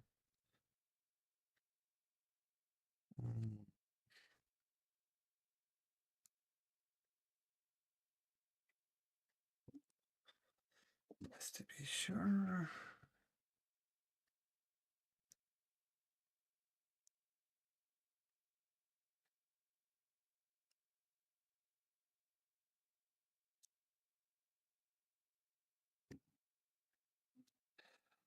Okay, so I assume everybody's leveled up. It's not hard at level 2. It's just hit points, maybe some spell slots.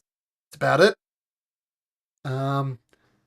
Okay, Riro, Umi, you head off to the coin district.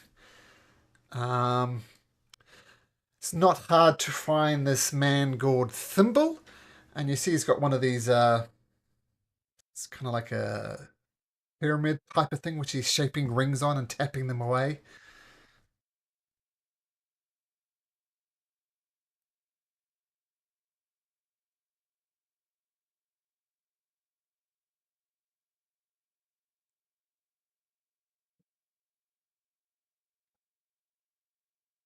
Of course, little one. We have this one here. It's Usually 10 gold pieces. I can give you 2 for 15. How's that?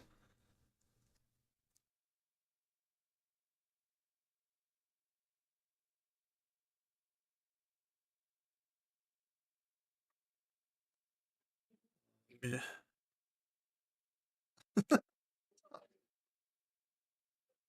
Okay, let's see those persuasion puppy dog eyes.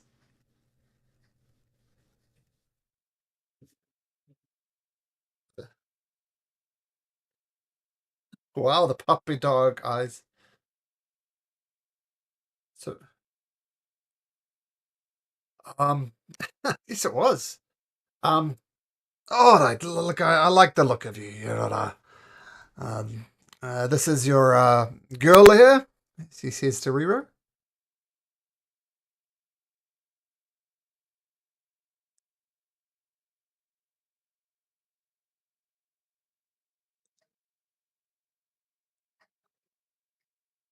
Riro follow Umi?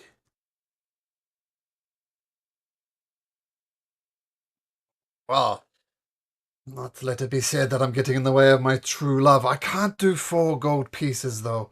That is cutting my own throat. Tell you what, you get 7 gold pieces, and I'll give you both rings.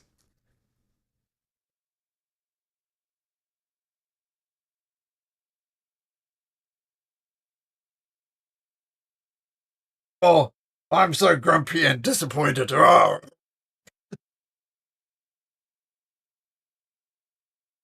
3 more.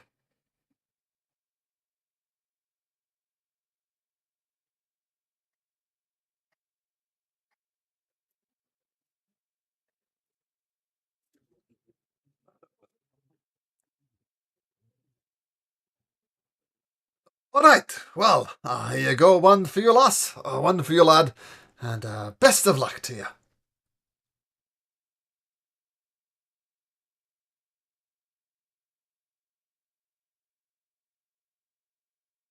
What?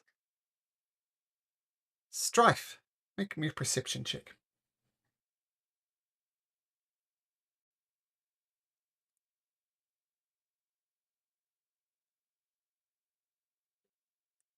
You in this crowded coin district, um, you see someone you recognize. And it's someone from the cult you just left. And he looks at you, you look at him, and your eyes meet, and he turns and runs.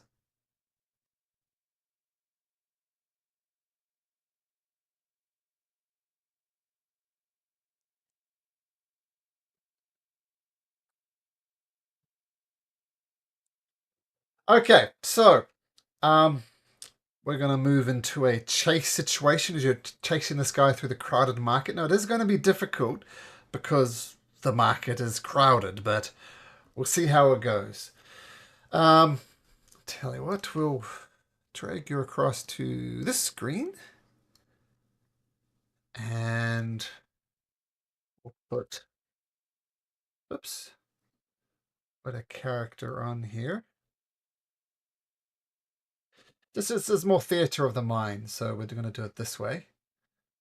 And it's this gentleman here that you recognize.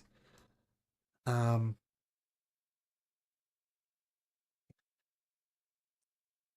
oops, I just let me quickly set this guy up.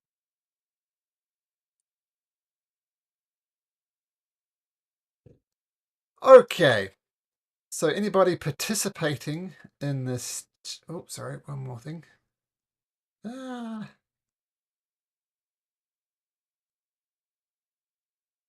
is we're going to have to roll for initiative, including this gentleman. He dashes through the crowded market. So anybody participating in the chase, please roll into initiative.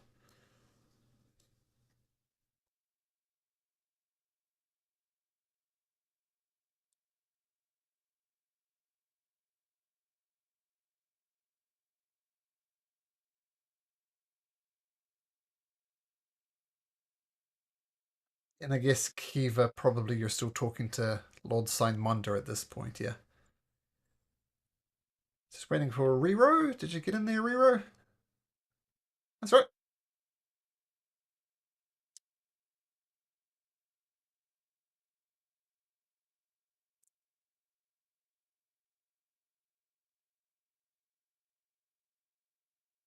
Okay.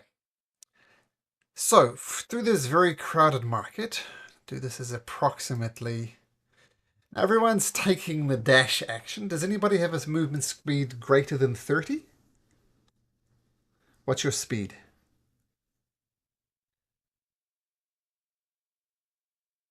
Okay, so we'll get there, but otherwise, things will just progress. Okay, but noted, you'll be able to catch up to him maybe, depending on how the dice god reacts. Okay, actually, you're all back here, and you're that far apart. So you see him from across the way, he sees you, he looks around and he starts dashing off. And Strife, you tell him, what do you tell them, Strife?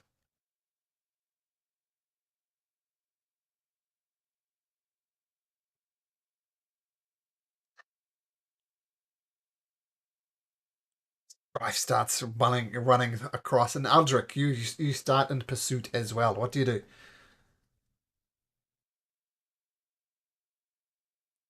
So you're going to take the dash action? Yes.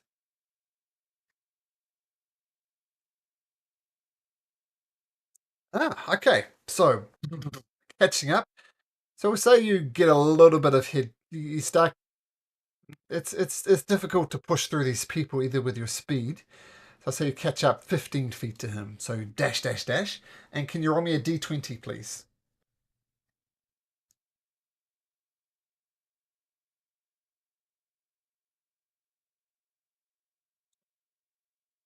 Oh, and roll me a really oddly shaped dice. Roll me a d15.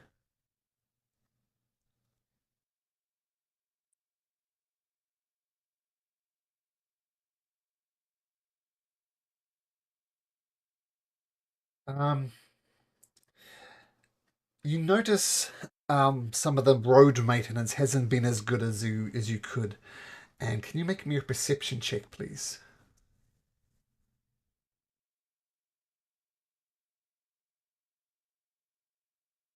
You put your foot right into it, and you land flat on your face, and you're going to start the end of your next turn prone, as you didn't notice this divot in the road. A bit of road maintenance is needed, and you just miss it, and you sprawl across into a big lot of pots and pans that someone's selling, and they start cursing at you, but you're getting ready to go again. Umi, what do you do?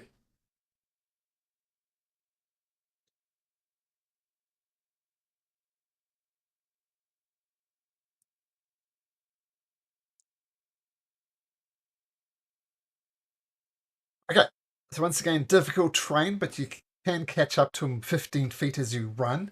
And can you also roll me a d20, please? A d20 first, yep. Oh, roll me a d15. That weirdly shaped dice.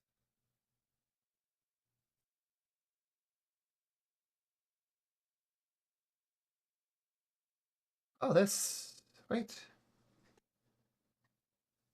No, 12.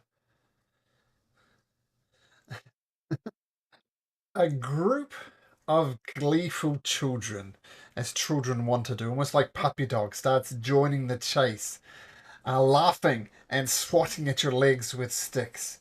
You attempt to scare them off with a monstrous kobold snarl. Make a performance check to try and scare the children away. Ah, how does Umi growl?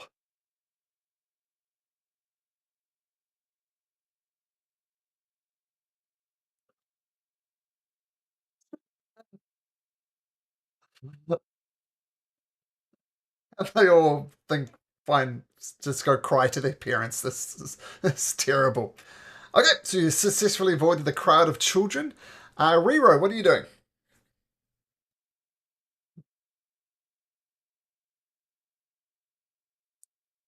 Okay. Unless you've got a dash action like Aldrich and Umi, you can just maintain your distance back from this guy as he's dashing as well.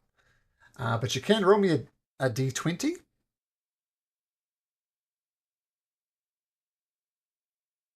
Okay. Nothing untoward happens.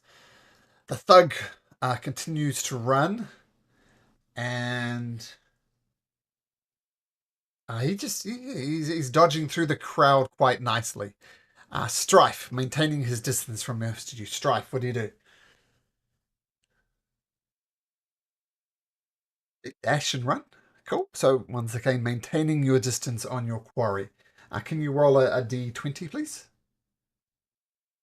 2. No. No complications. Aldrich Ghoul, what do you do?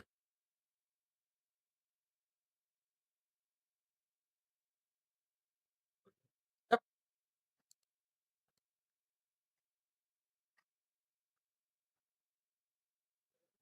Hey, I'll say normally you get 15 feet in this crowd, and I'll give you 10 feet as you got up. And start running towards them again, and roll me a d20. Nope, you're good. You continue running. Umi, I assume you dash forward again.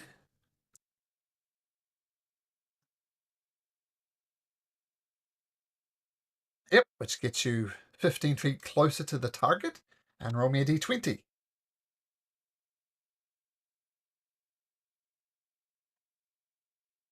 Sure, I'll give you an extra. There we go. Perfect. Okay, d20. Okay, no problem. Rero, you see Umi just dashing up through this crowd ahead of you. Take the dash action. Okay, roll me a d20.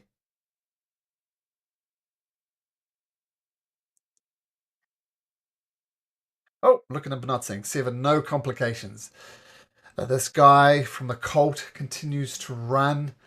He's making good progress. Not that it gets in his way. Strife. Take the dash action. Okay, so you're keeping a constant distance from this guy. Roll me a d20 and a d15.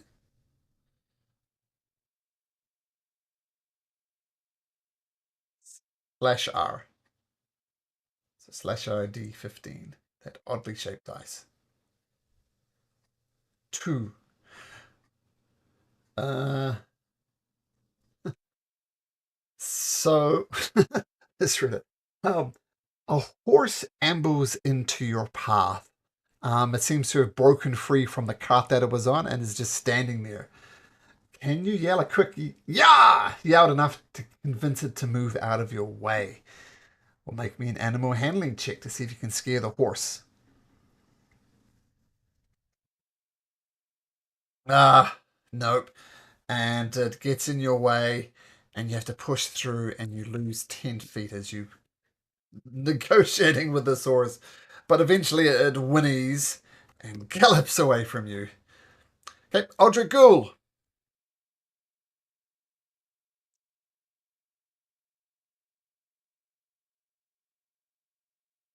1, 2, whoops. 1, 2, 3. So there'll be 3 there. And roll a d20. You're good. Umi. Dashing.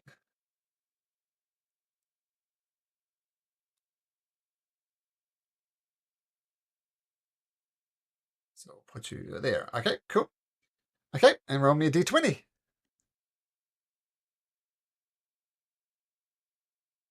Me a d15.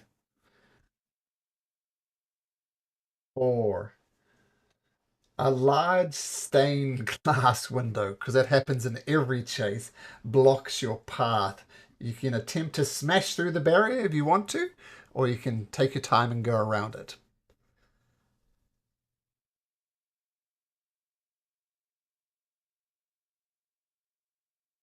Dude, it's right on the ground. It's either through or around.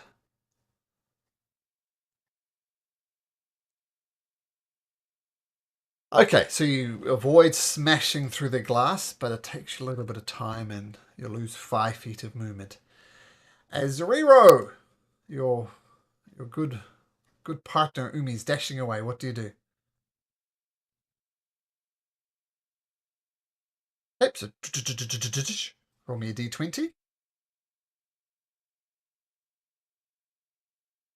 Roll me a d15.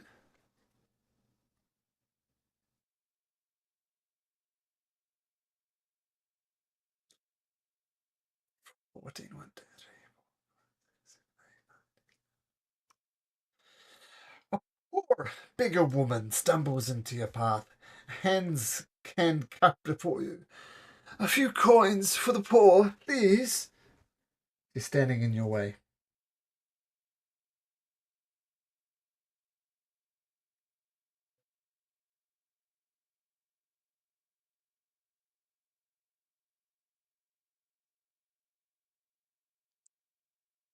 Okay, make an athletics check.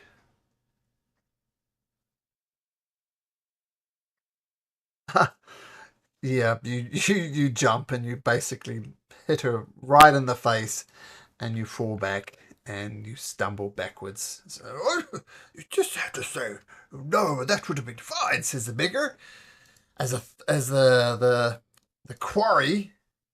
Aye, continues to roll well. I gets away. Strife. Okay, you keep dashing. Roll me a d20. 10. No, you're good. Now, I believe this is the fourth round of combat. You can dash up to 1 plus your constitution modifier.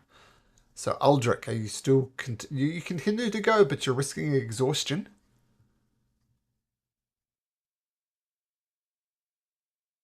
It depends what your con modifier is. So, what's your con modifier?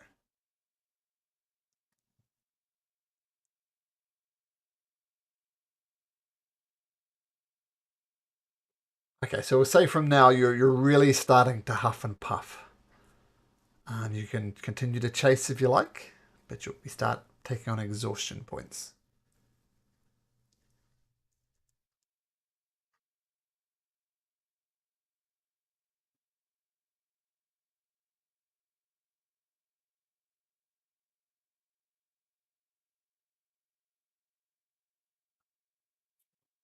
Okay.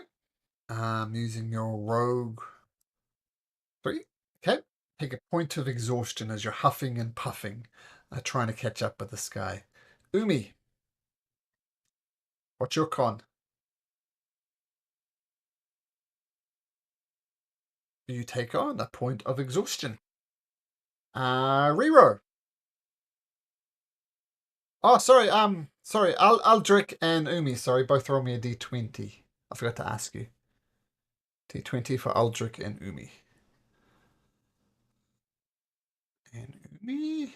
Okay. Both of you roll me a d15.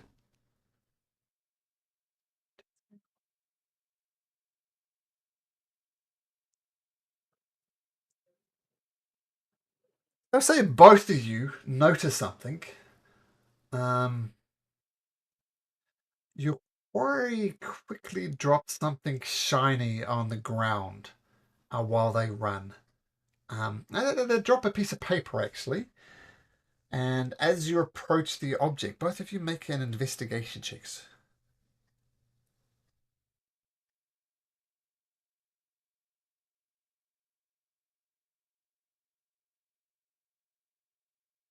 Okay,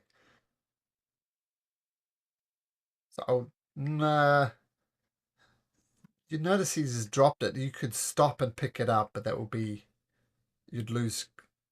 Um, you'd lose. You'd effectively giving up the chase.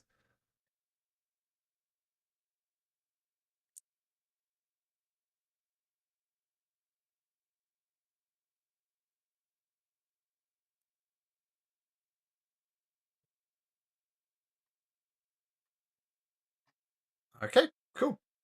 And Rero.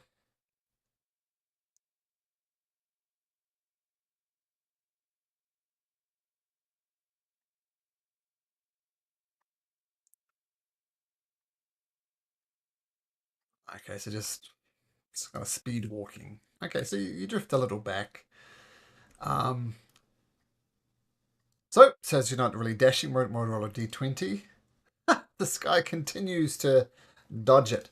Strife, is Strife starting to huff and puff with his con modifier?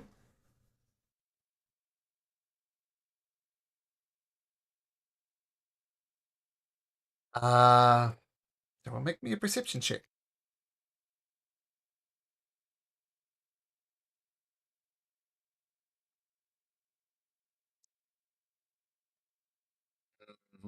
Hard to say. You think he must be?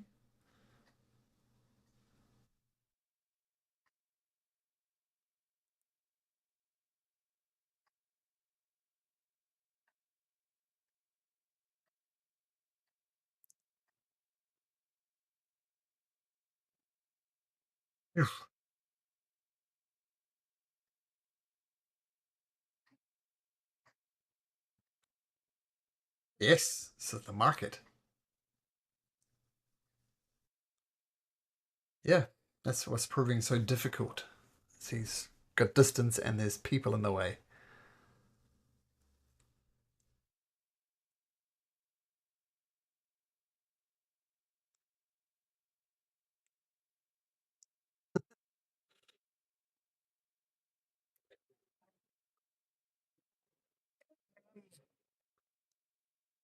Tell you what, uh, make me a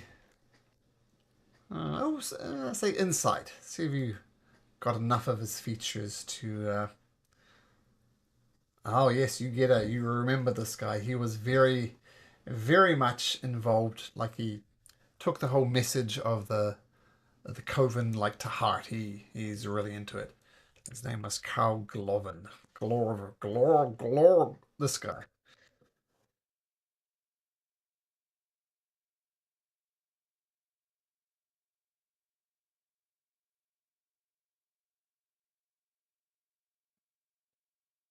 Okay. Make a persuasion check.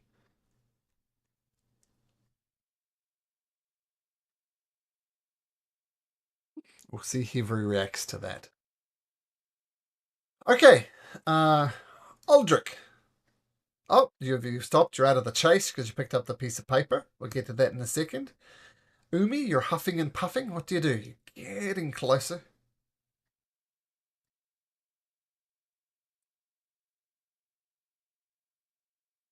Two levels of exhaustion.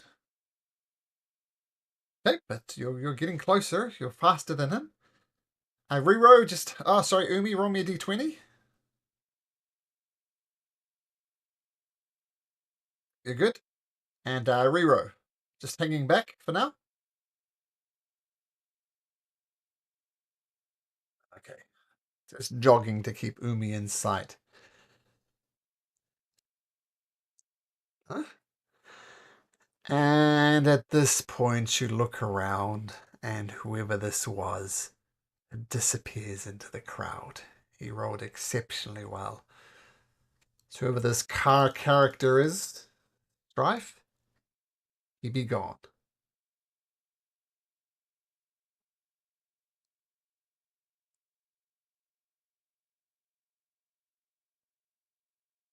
What do you do?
Okay. Um,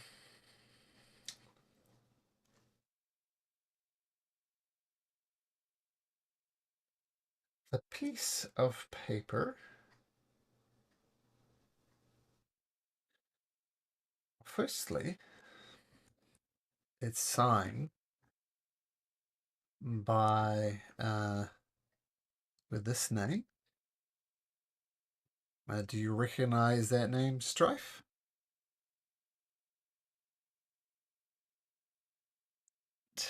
Um, it basically says, um,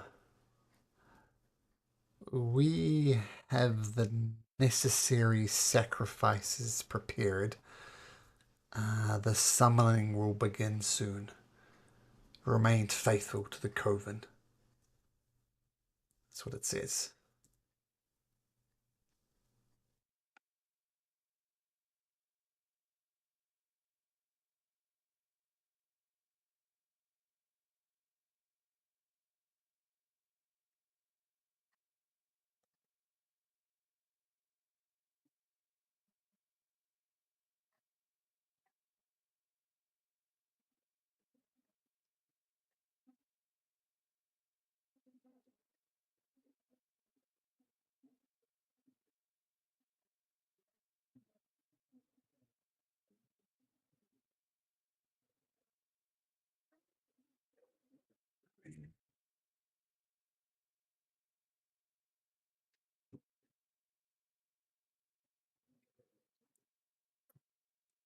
So you, having lost your quarry in the market, you proceed to the Crown Gate, where Kiva will say is waiting for you.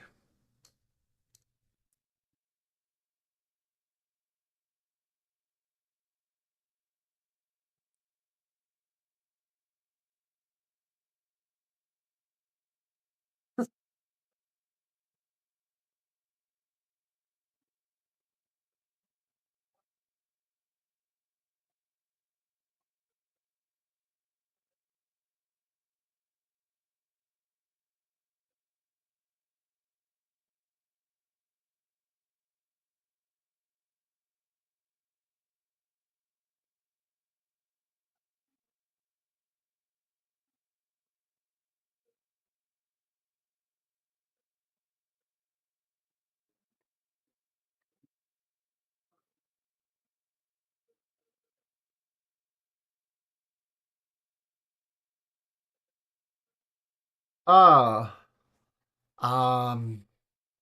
it's about 5 days. There's a bit of time left still.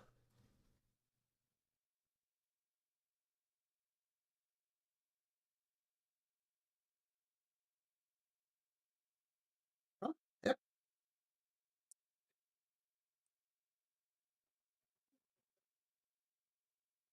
Who's watching TV?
Okay. So you're going to see the king?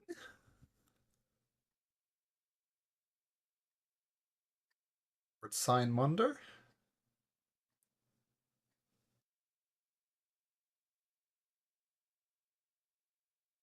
It's sign like a sine wave, is how you pronounce it. And Mondo is pretty easy. So sign like a sine wave, yeah. Get you back to grade 9 math, sine waves. Okay. So Strife and Kiva start heading straight back into the city. Is anybody joining them? Because it might be difficult with you being common folk. So what do you do? Do you just wait for them, or what do you do?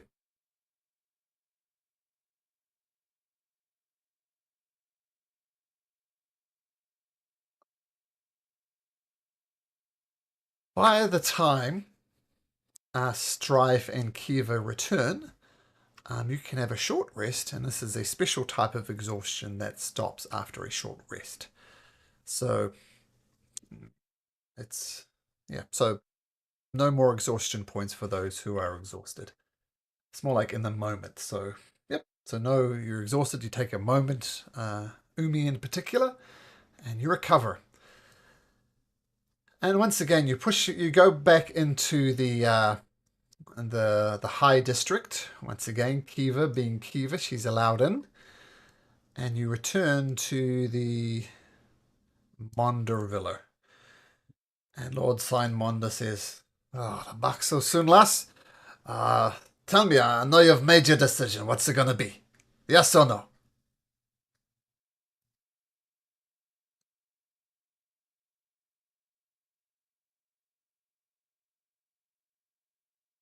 The Coven cult, yes.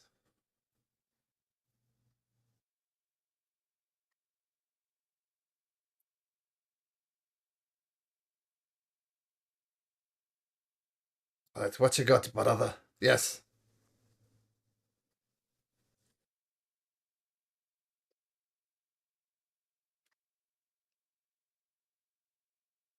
Like,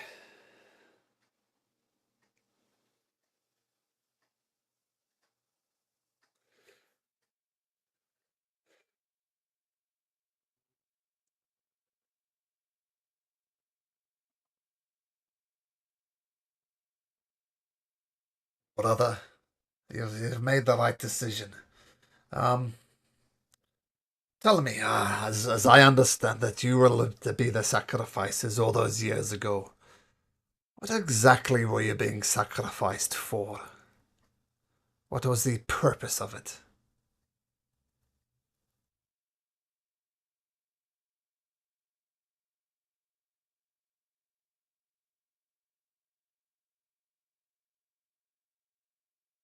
Holding it. What is it? Ah,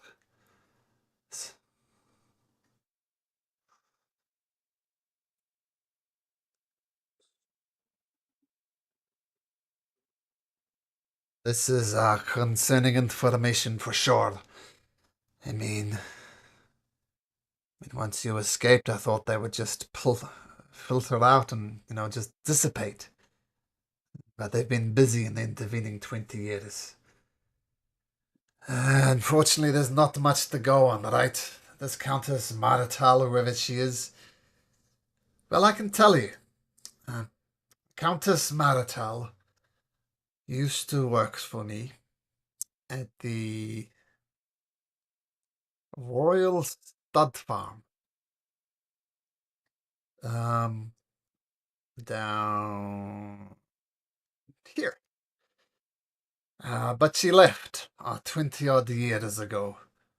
I assume she got caught up in this dreadful, dreadful cult. But she's long gone. That's all I know about her.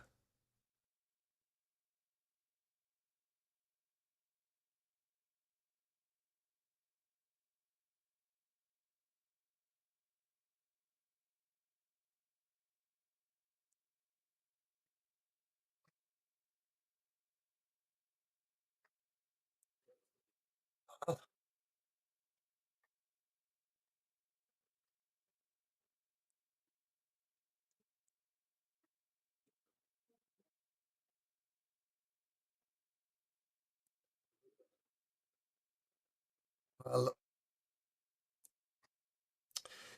I'll send out some feelers. I'll send some of my men down to the Royal Stud Farm. That's the only lead we have. And while I appreciate this information, it's just That adds to my feeling of powerlessness. I cannot do anything about it, and all I can do is continue the preparations for the King's Games. But thank you. It is concerning.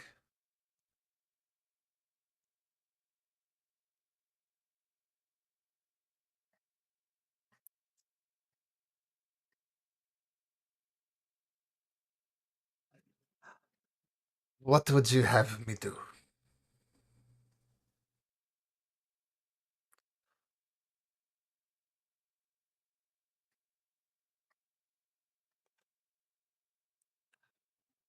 Uh, Well, I will send some men to the Royal Stud Farm, because that's the last known contact of Lady Marital.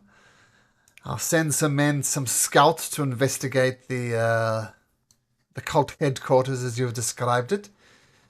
And yes, I'll give this priority. And he kind of rubs his forehead at the man who's got 10 number one priorities, and he's trying to work out how to do this. But no, you're right. We need to take this with some seriousness. Um, the last thing we need is demons running around the land.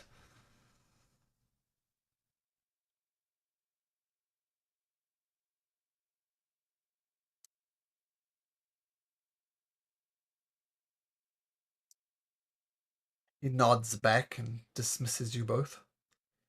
Keep thinking about it, Kiva.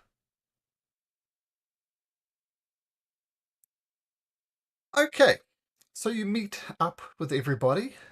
Umi's looking a lot better. And take your step outside Odin beer. Did you? Willow Creek is the last place she was seen.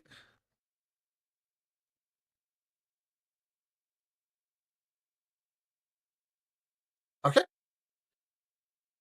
So you start on the path to Willow's Creek. It's going to take you most of the day to get there.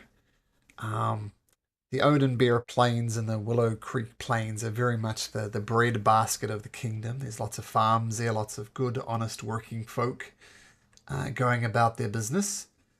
And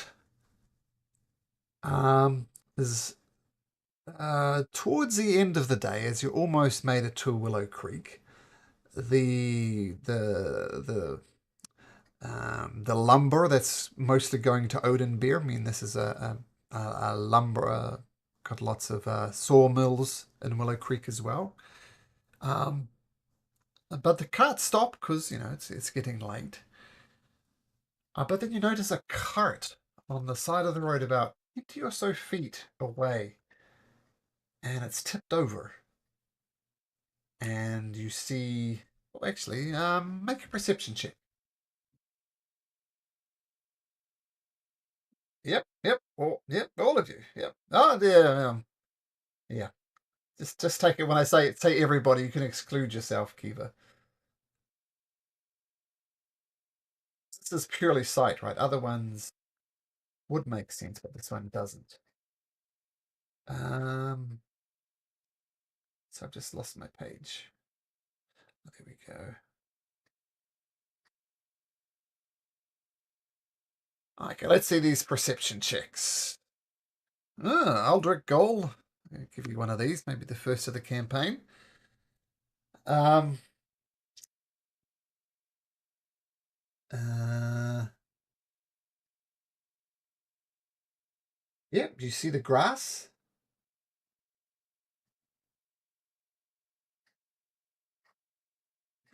Okay. You notice Riro, Umi, and Strife. That's all pretty good. You notice there's the cart seems to have landed on. You can see two bodies, and they're not moving.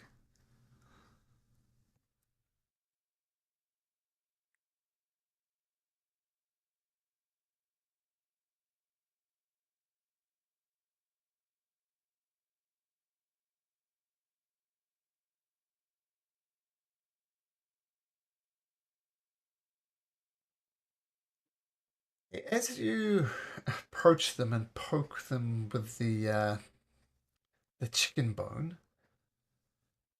Uh, mm,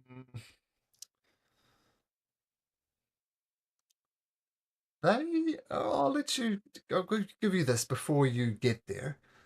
Um, the bodies appear to be quite rotten, and there's lots of flies buzzing around them. Um, this strikes you as odd, Umi, because if they were dead a long time, why were the bodies left there? It's slightly odd. So I'll give you a moment to reflect on that, but feel free to still poke them if you want.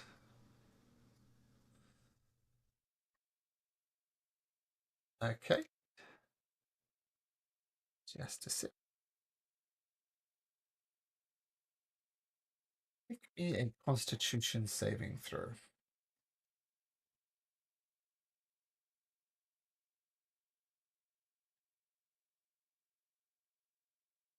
Some of the flies start buzzing around your eyes, but you kind of brush them aside, and uh, as you poke it with the your chicken bone, it it's very squishy, like implying that it's been here quite a long time. And you look inside the overturned wagon. So like one of those classic Wild Western wagon with the white kind of cloth top on it. And you see there's a chest inside, and you count a total of five bodies, two of which are still inside the overturned wagon. The two in the wagon, some outside, and a chest at the back of the wagon.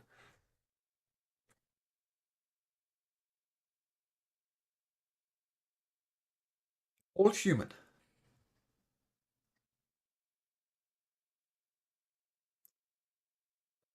As Umi goes into the chest, what are the rest of you doing? Goes for the chest. Swatching. Okay. Kiva.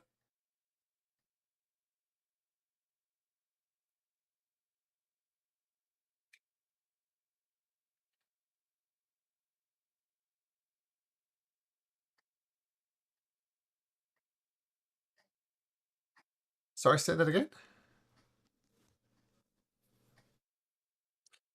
Ah, sure. Make a medicine check. Medicine check.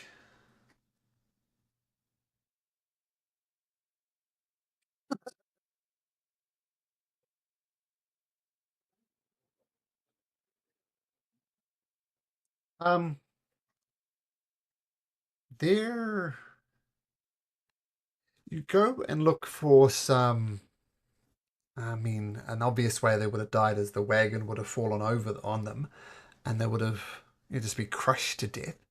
You don't think they've been crushed to death, and you also notice something else, like the horses. Where did the horses go? You don't see any horses. Um, so you not can't quite piece it together, but you know they died in a way that was unrelated to the wagon falling over. I'll put it that way. Okay. And yep, sorry. Okay. And Umi and Riro make me a Constitution saving throw.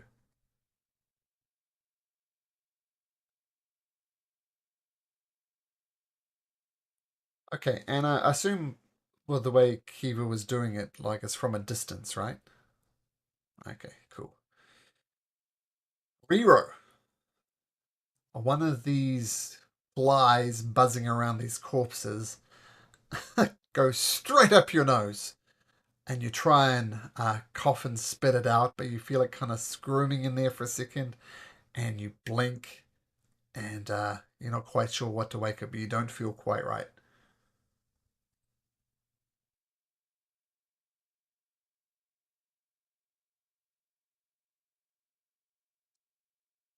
It's a little gross.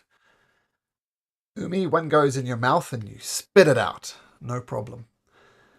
Um, the chest is locked as you check it out.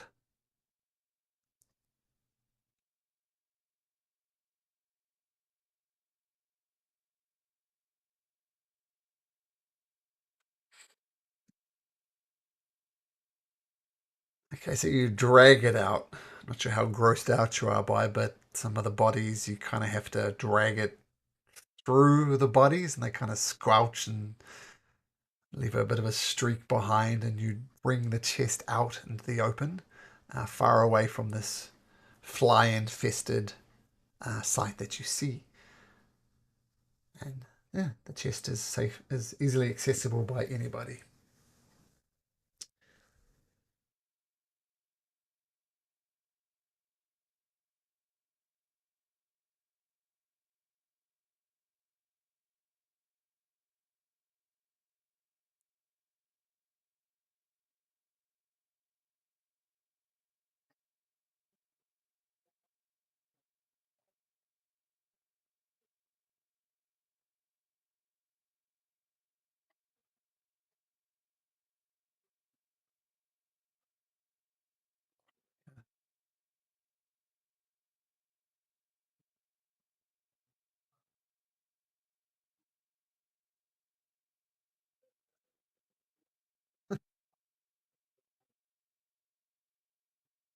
Okay, you got the thieves' tools, I assume.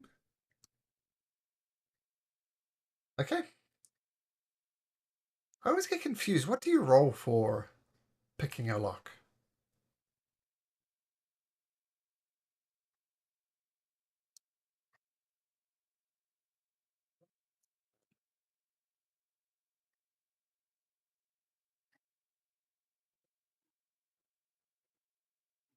Uh, so thieves' tools, you'd roll. Uh,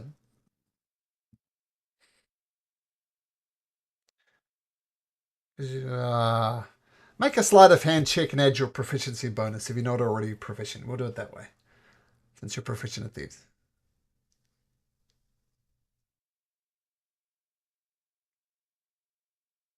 Sure, sure, sure. Click. You unlock it.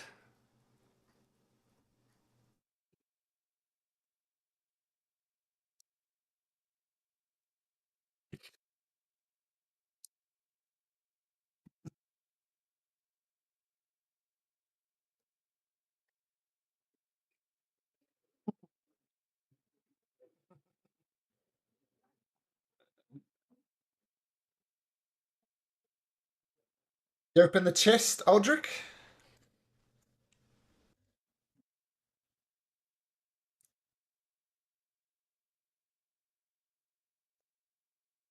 56 gold, 23 silver pieces. Huh?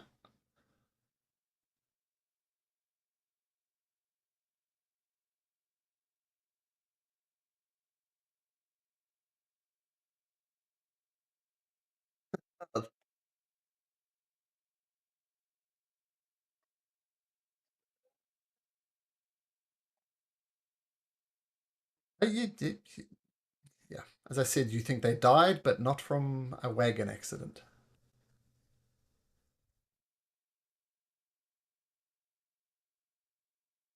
Yep. Yep.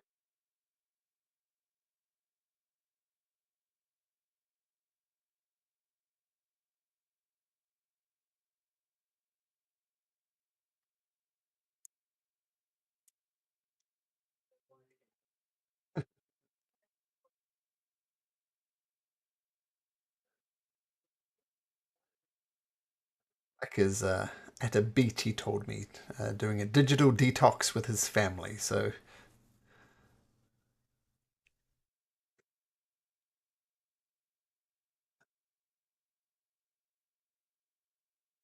I assume you guys take the gold. Sure.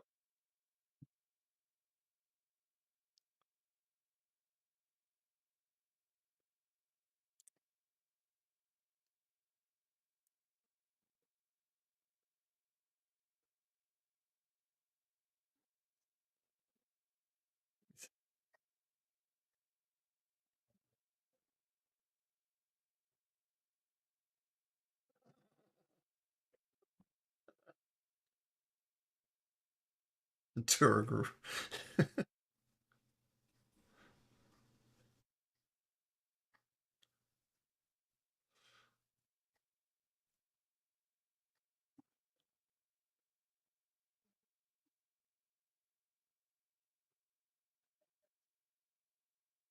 A hard thing to divide by 6, I know, but we'll get there.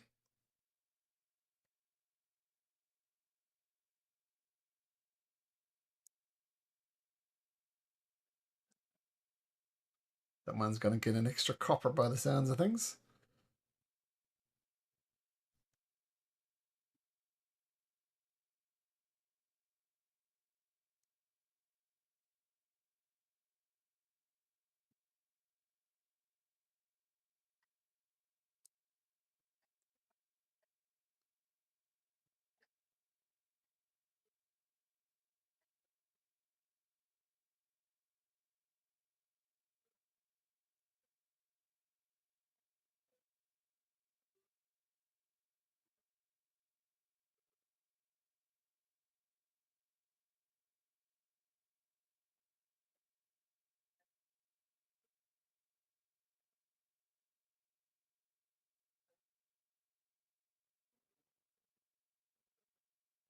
You're working on the maths there, Elizabeth. Okay, we'll just wait for that. So you eventually make your way to the small farming community of Willow Creek. You see several lumber mills in operation and several people returning, lumberjack type folks, just looking for a place to stay in their crash here. Some of them, like every, I guess, working class blue collar, some of them are spending their gold getting wasted at the pub, and some of them are returning home to their families. You'll also notice some of them, I guess Kiva would know this best as well. The lumber either goes to Ronald's End, which is a boating thing from the noble family of Ronalds, famous for their shipping, and some of it goes to Odin Bear. So very much like a trade hub almost. But the town is winding down. There's inns to be stayed at, or you could. What would you like to do?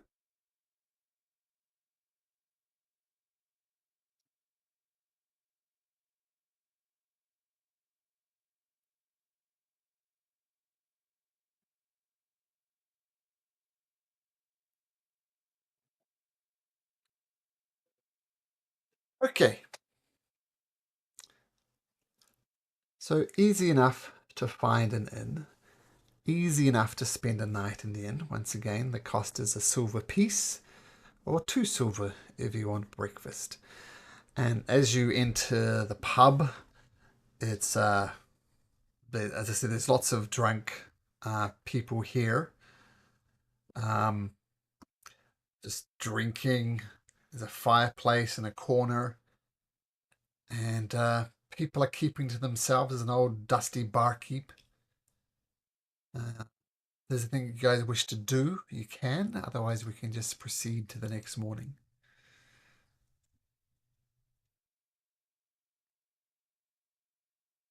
Okay, so long rest enabled. Not that it really matters. Um, as you wake up, curled up next to Umi, I imagine, Riro, you open your eyes and you blink a little bit, and your vision is a little bit fuzzy. You can't quite see right, and mechanically, you're at -1 penalty to attack rolls and ability rolls that rely on sight. Your eyes are gone blurry.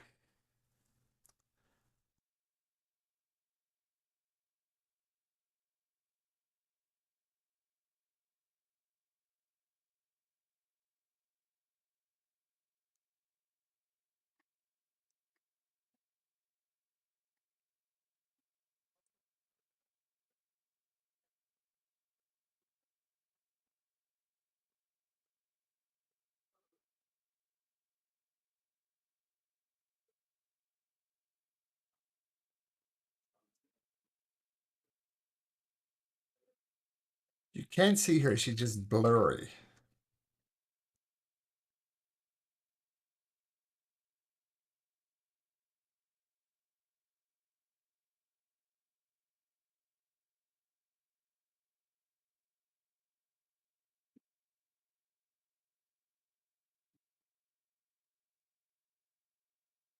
Make a medicine check.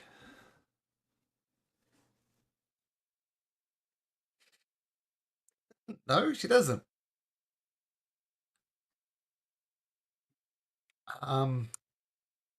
How to explain this?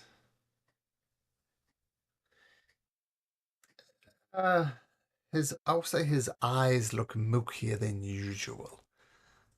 There's something physically wrong with his eyes.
Yeah, well, if you want to look for one in the morning, you certainly can.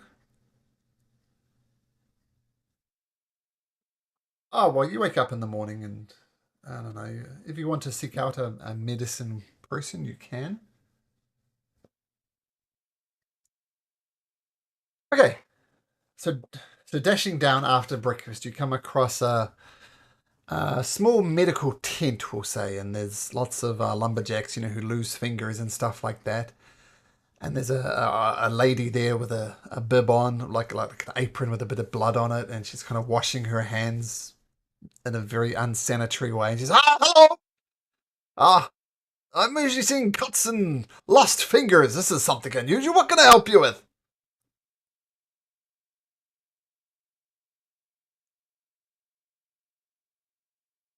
Okay, I prescribe a long night of bed rest.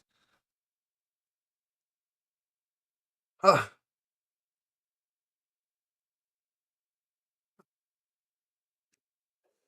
it's like she gets some metallic type forceps and pries them open. So even if you wanted to blink at this point, you couldn't. Rero, and she drops some stuff in there, and it kind of burns a little bit. Ah, I know what this is. Sight rot. You have sight rot. Unless you deal with this promptly, you're gonna go blind. Okay, that'll be 1 silver piece for the diagnosis.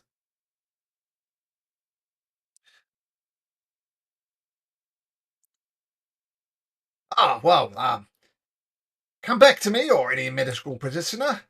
You need to find a flower called eyebright, which is known to grow in some swampy areas. So find some of that, bring it back to me, and I can cure your sight.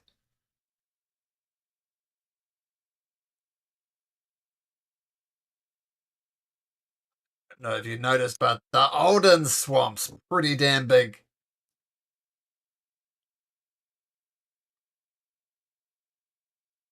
Nope, as I said, rare flower.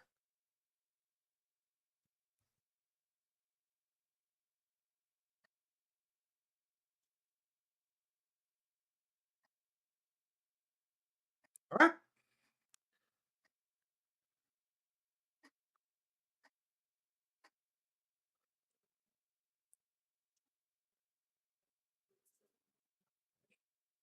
Um, so drag him back to the group. And what is the group doing? You're supposed to find someone called Byra. What do you do?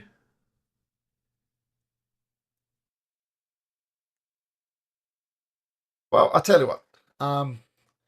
You find out that the best person to ask is the leader of the town, a person called Rowan. And that is where we can pick it up next week as you talk to Rowan about possibly helping out with Byron, maybe even helping out with Rero, who's having some sight problems. But we'll pick it up there next week. We should have our friendly druid back by then. And we'll see you guys next week. Okay, take care. Bye.